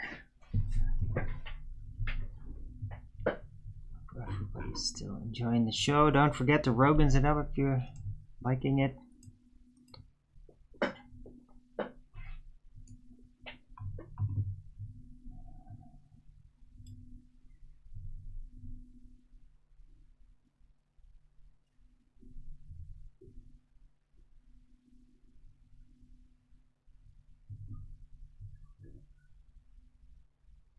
Do I feel like the Earth is flat?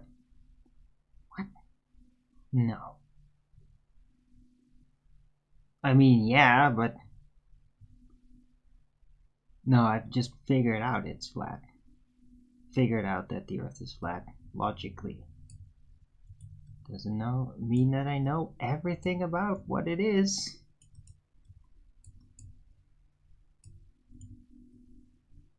But it does turn out that the Earth is flat. The geometric orientation of the Earth's surface is flat.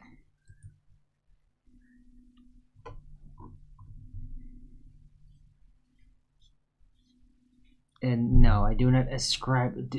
Why does everybody keep bringing up frickin' Mikey? I don't give a shit. I mean, it's fine. Let him do whatever he wants, man. I don't have anything against it. It's just... I always frickin' bring up Mikey. I don't know him. He doesn't know me. The only way I know is because some frickin' troll pretended to be him. And it's like... I'm sick of it. I don't want to hear about it.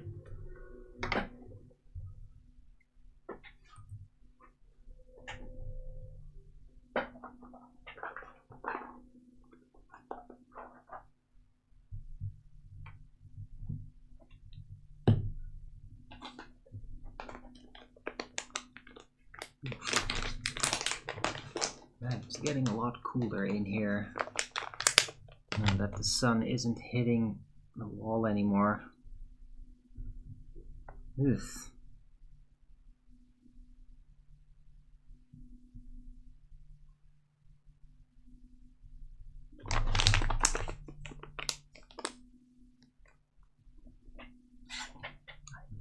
flat earther? Yeah, because I do. It's not a fucking belief.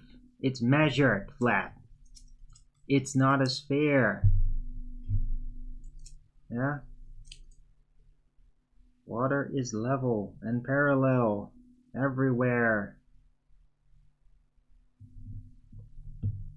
There's no curvature in any way, ever. Yeah? And I'm not buying into nonsense like terrestrial refraction, math-based horseshit. Yeah, there's a lot of fraud that has been mathematically invented to justify why the ball doesn't have the standard traits. The ball Earth supposedly doesn't have the standard traits that you would logically expect it to have in the real world. Yeah, and it's like there is absolutely no doubt in my mind that the Earth is absolutely, with 100% certainty, not a ball in an outer space universe. And that's just fact.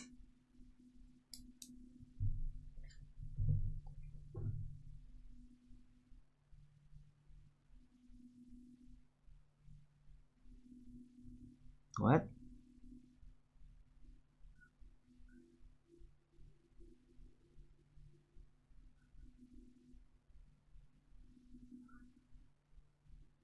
Okay, hello Fiber Oats. Why did you post your Instagram there?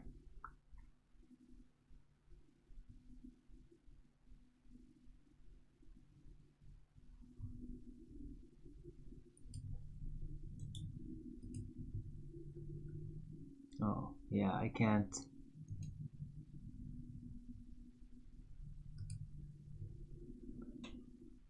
That's cool.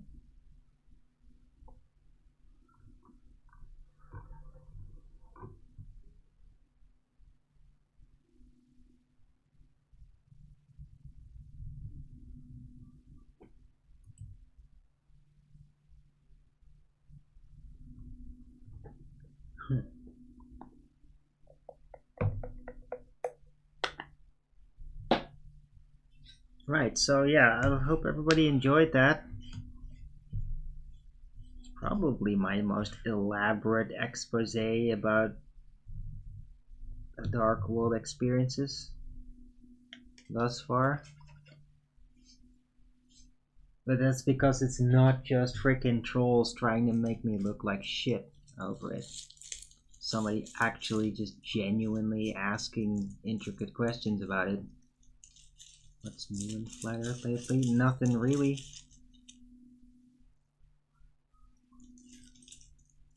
I mean, it's still the same thing. A final experiment divided the disk earthers, and that's it.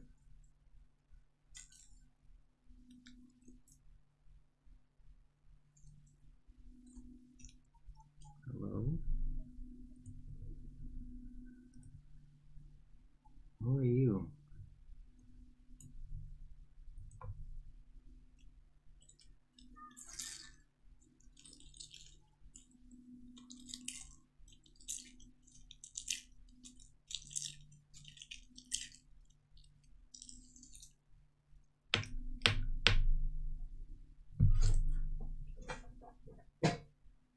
You're late for the show. Yeah.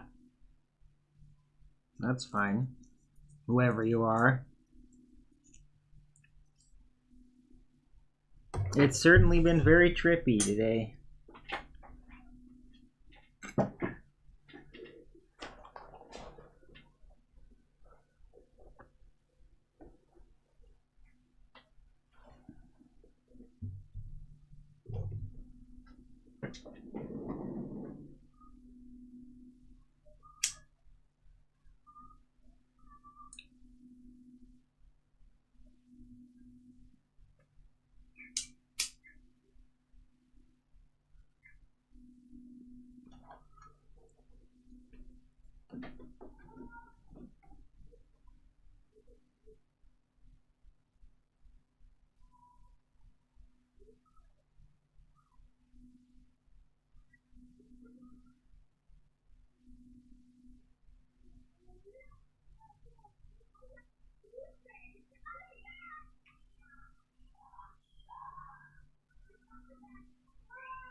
Right. What do you have last week? Oh, okay. No, sorry, I didn't remember. There's a lot of like people coming and going in my chat, and most of them are trolls, so I end up getting banned. But hi, welcome back, I guess.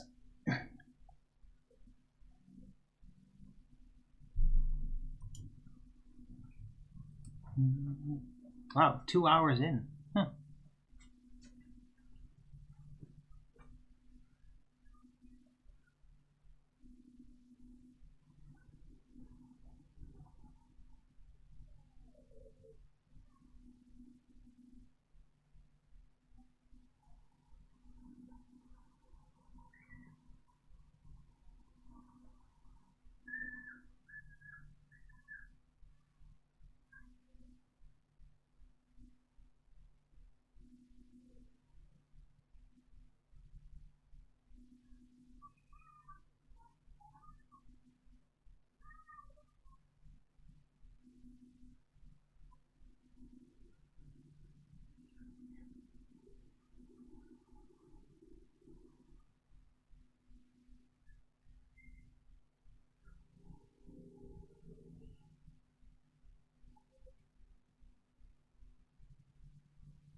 It's cool. Okay, good.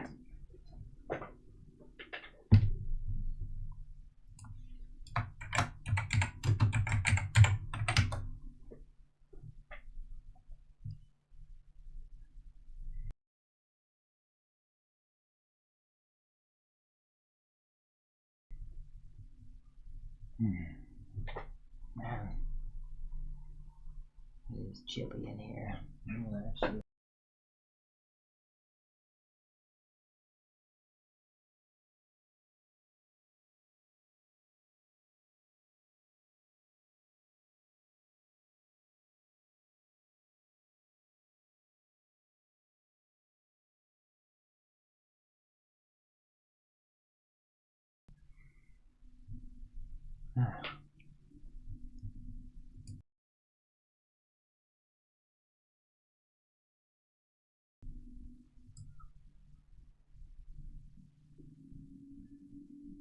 oh, government shutdown apparently in the US.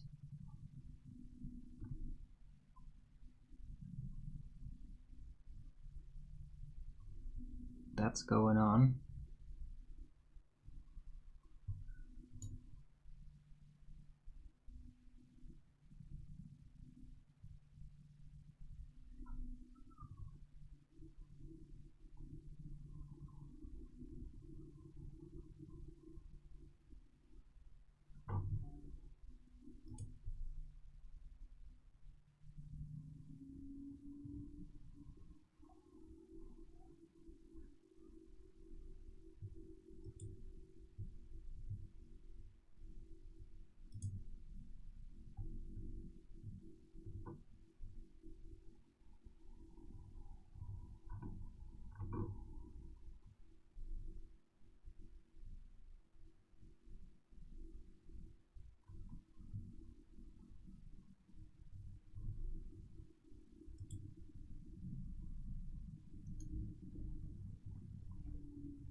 Fall is close now? What? What are you talking about?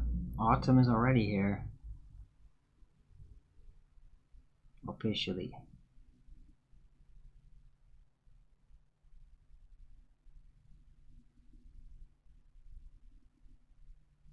Is fall everybody's favorite season? I don't know.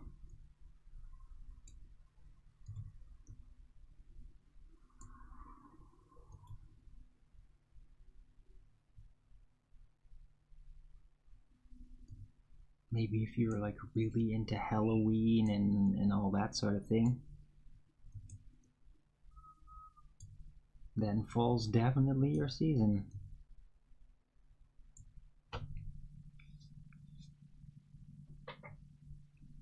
I mean, with the colored leaves that eventually happen, it is beautiful often.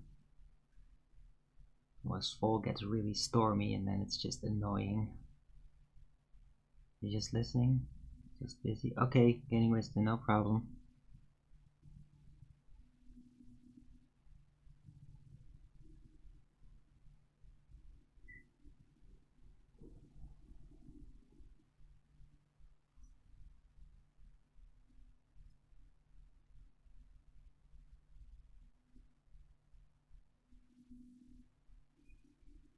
Yeah, today I talked a lot about the whole Dark World experience and the hallucinations, my overall predicament. It's been a real expose. These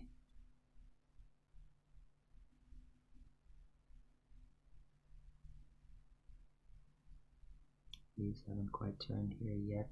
Yeah, no, of course, that's autumn just started, a couple of weeks.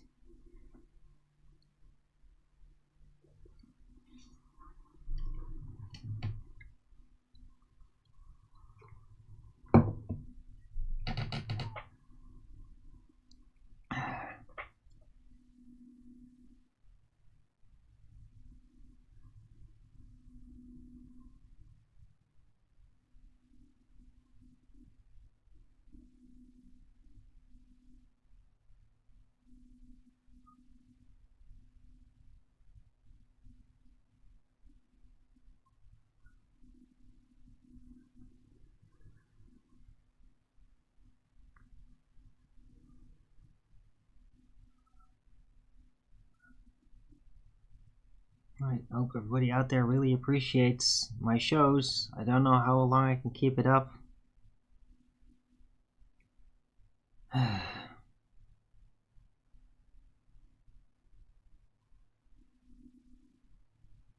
Sounds book worthy? What does that mean? Rewind. The story of it?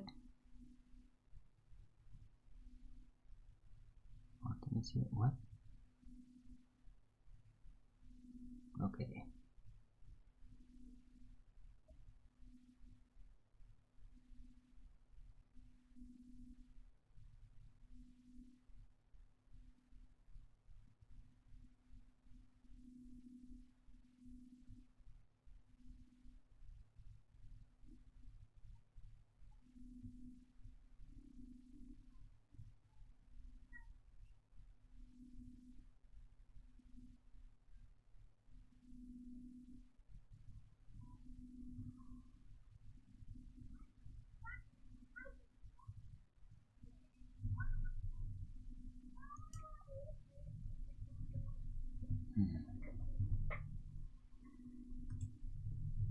Right, I don't know, maybe the show is coming to an end.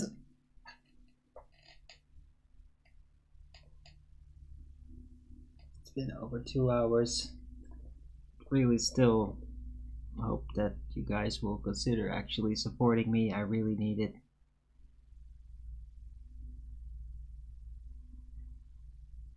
It's gonna be very tight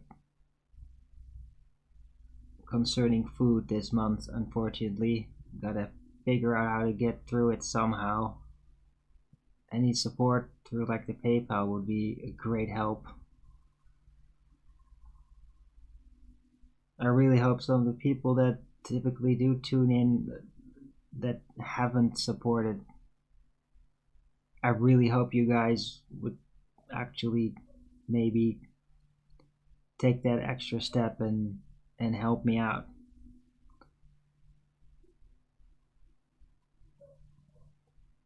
I know those that do actually typically do that, and yeah, I'm not pushing you necessarily. It's just there's so many people that follow my show and interact that don't support me, and I really hope that you guys will consider actually supporting me. Did I hear Oakley talking about me yesterday? No. What now?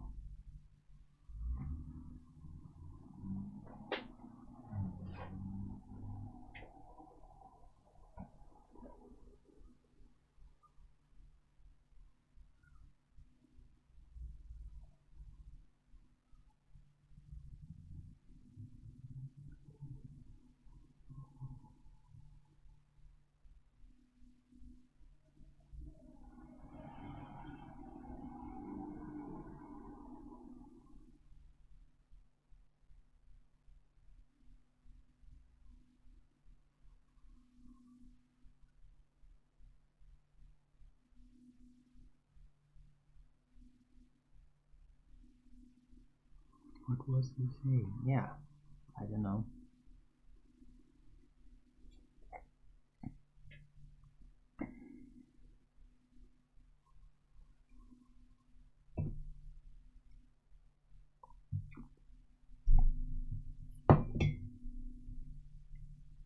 Probably not in a favorable way, but I don't know.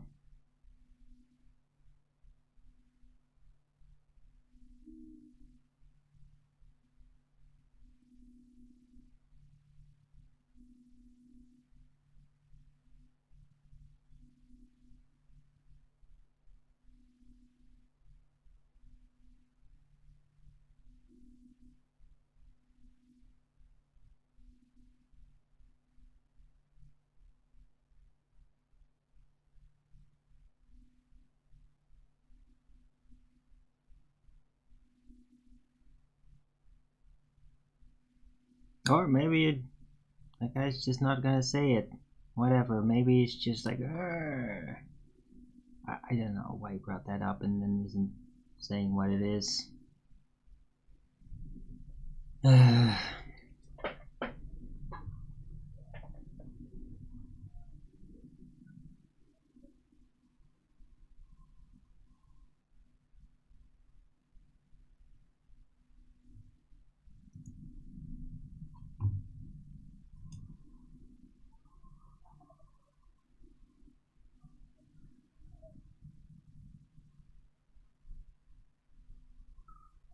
Right, so I guess I'm gonna round out the show then.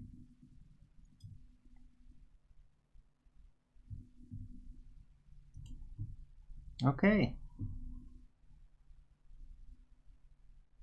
Oh. Looking for input on his book and name him. What? What does that even mean? They have casinos in Utrecht? Yeah? Think so.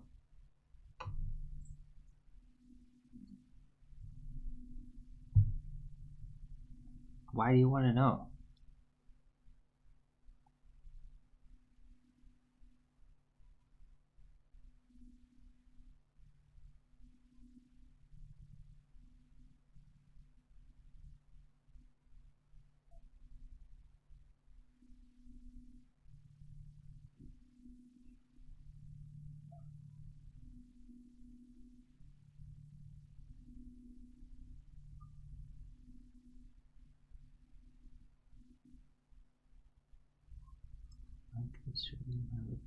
Alright.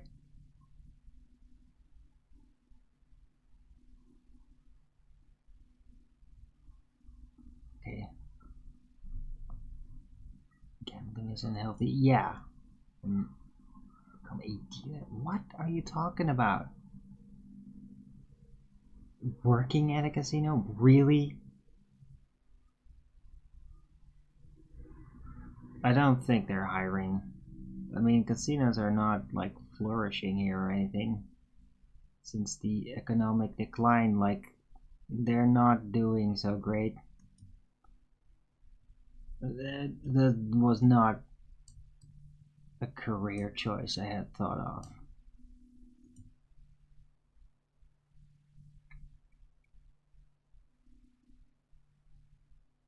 He said I had some great thoughts he wanted to discuss further for a chapter. Oh, okay.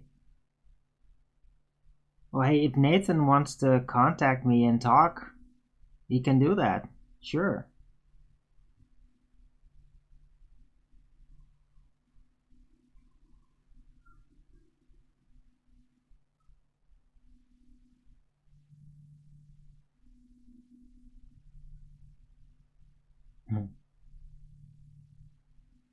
Yeah, Dirty Catcher. Yeah, that would be crazy. An experience. Not the type of experience that I'm looking for. I don't want to see crazy stuff. It's like gambling is all, it's just kind of sinful and it's not good energies. So no, definitely not looking for a job at a casino. Thanks, Dirty Ketchup.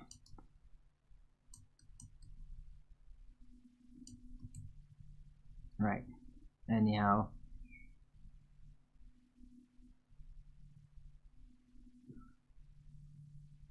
Yeah, I mean, Frontliner, if Nathan Oakley wants to talk to me about my ideas, then I'm open for it. So you can communicate that to him if you want.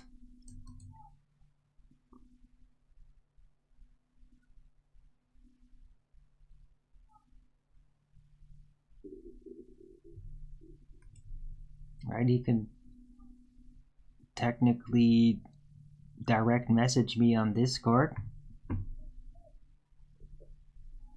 to contact me, or I don't know, add me on Microsoft Teams.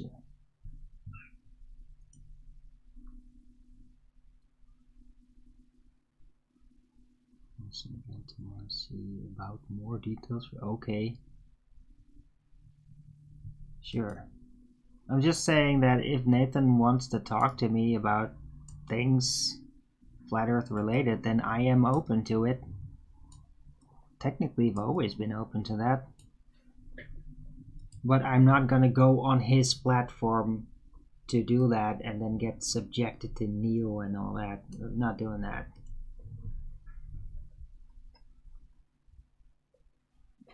Nathan wants to talk to me, then I'd want it to be private. Or at least just the two of us.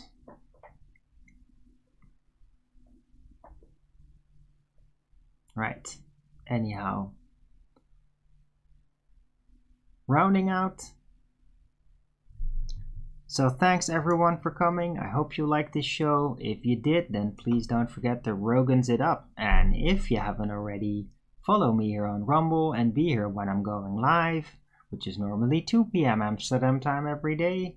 And please also do support me through the PayPal, Patreon, Gifts and Go. Links are in the description box below, or send me super chat over to Rumble live chat when the show is live, or subscribe to my channel. Support me that way. Any support would be greatly appreciated.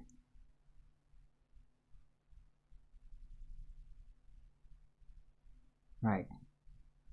Please support your local Arwin. I really need it this time, guys. Right. I will be back. Hopefully. Not entirely sure, but yeah, just to say I will be back tomorrow. Flat Earth Early Bird number 2418 on a Thursday. Hope to see you all again then. Everybody have a great rest of this Wednesday, and until the next video, keep it flat.